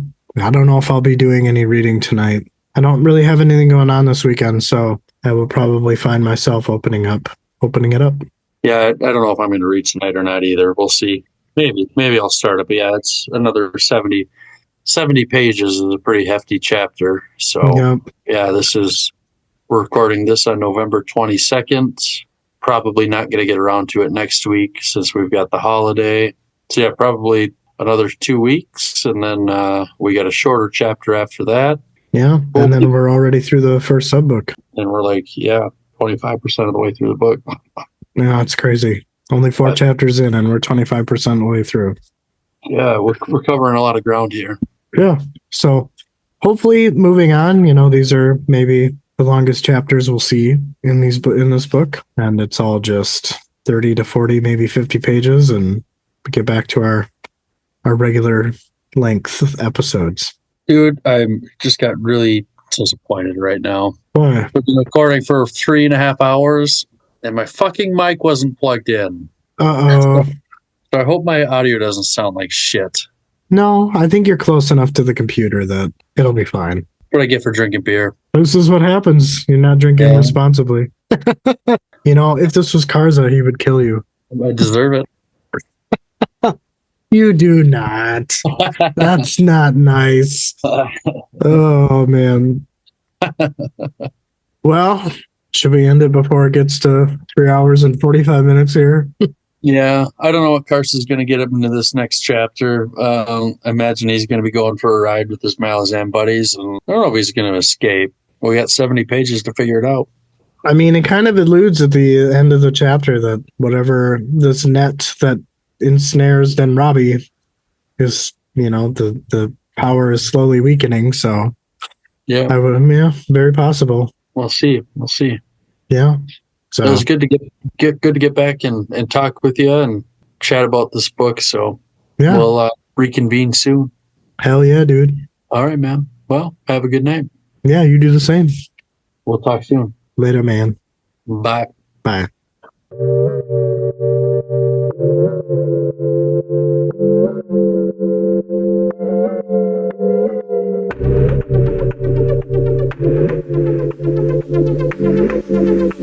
DMJ's Epic Quest. DMJ's Epic Quest.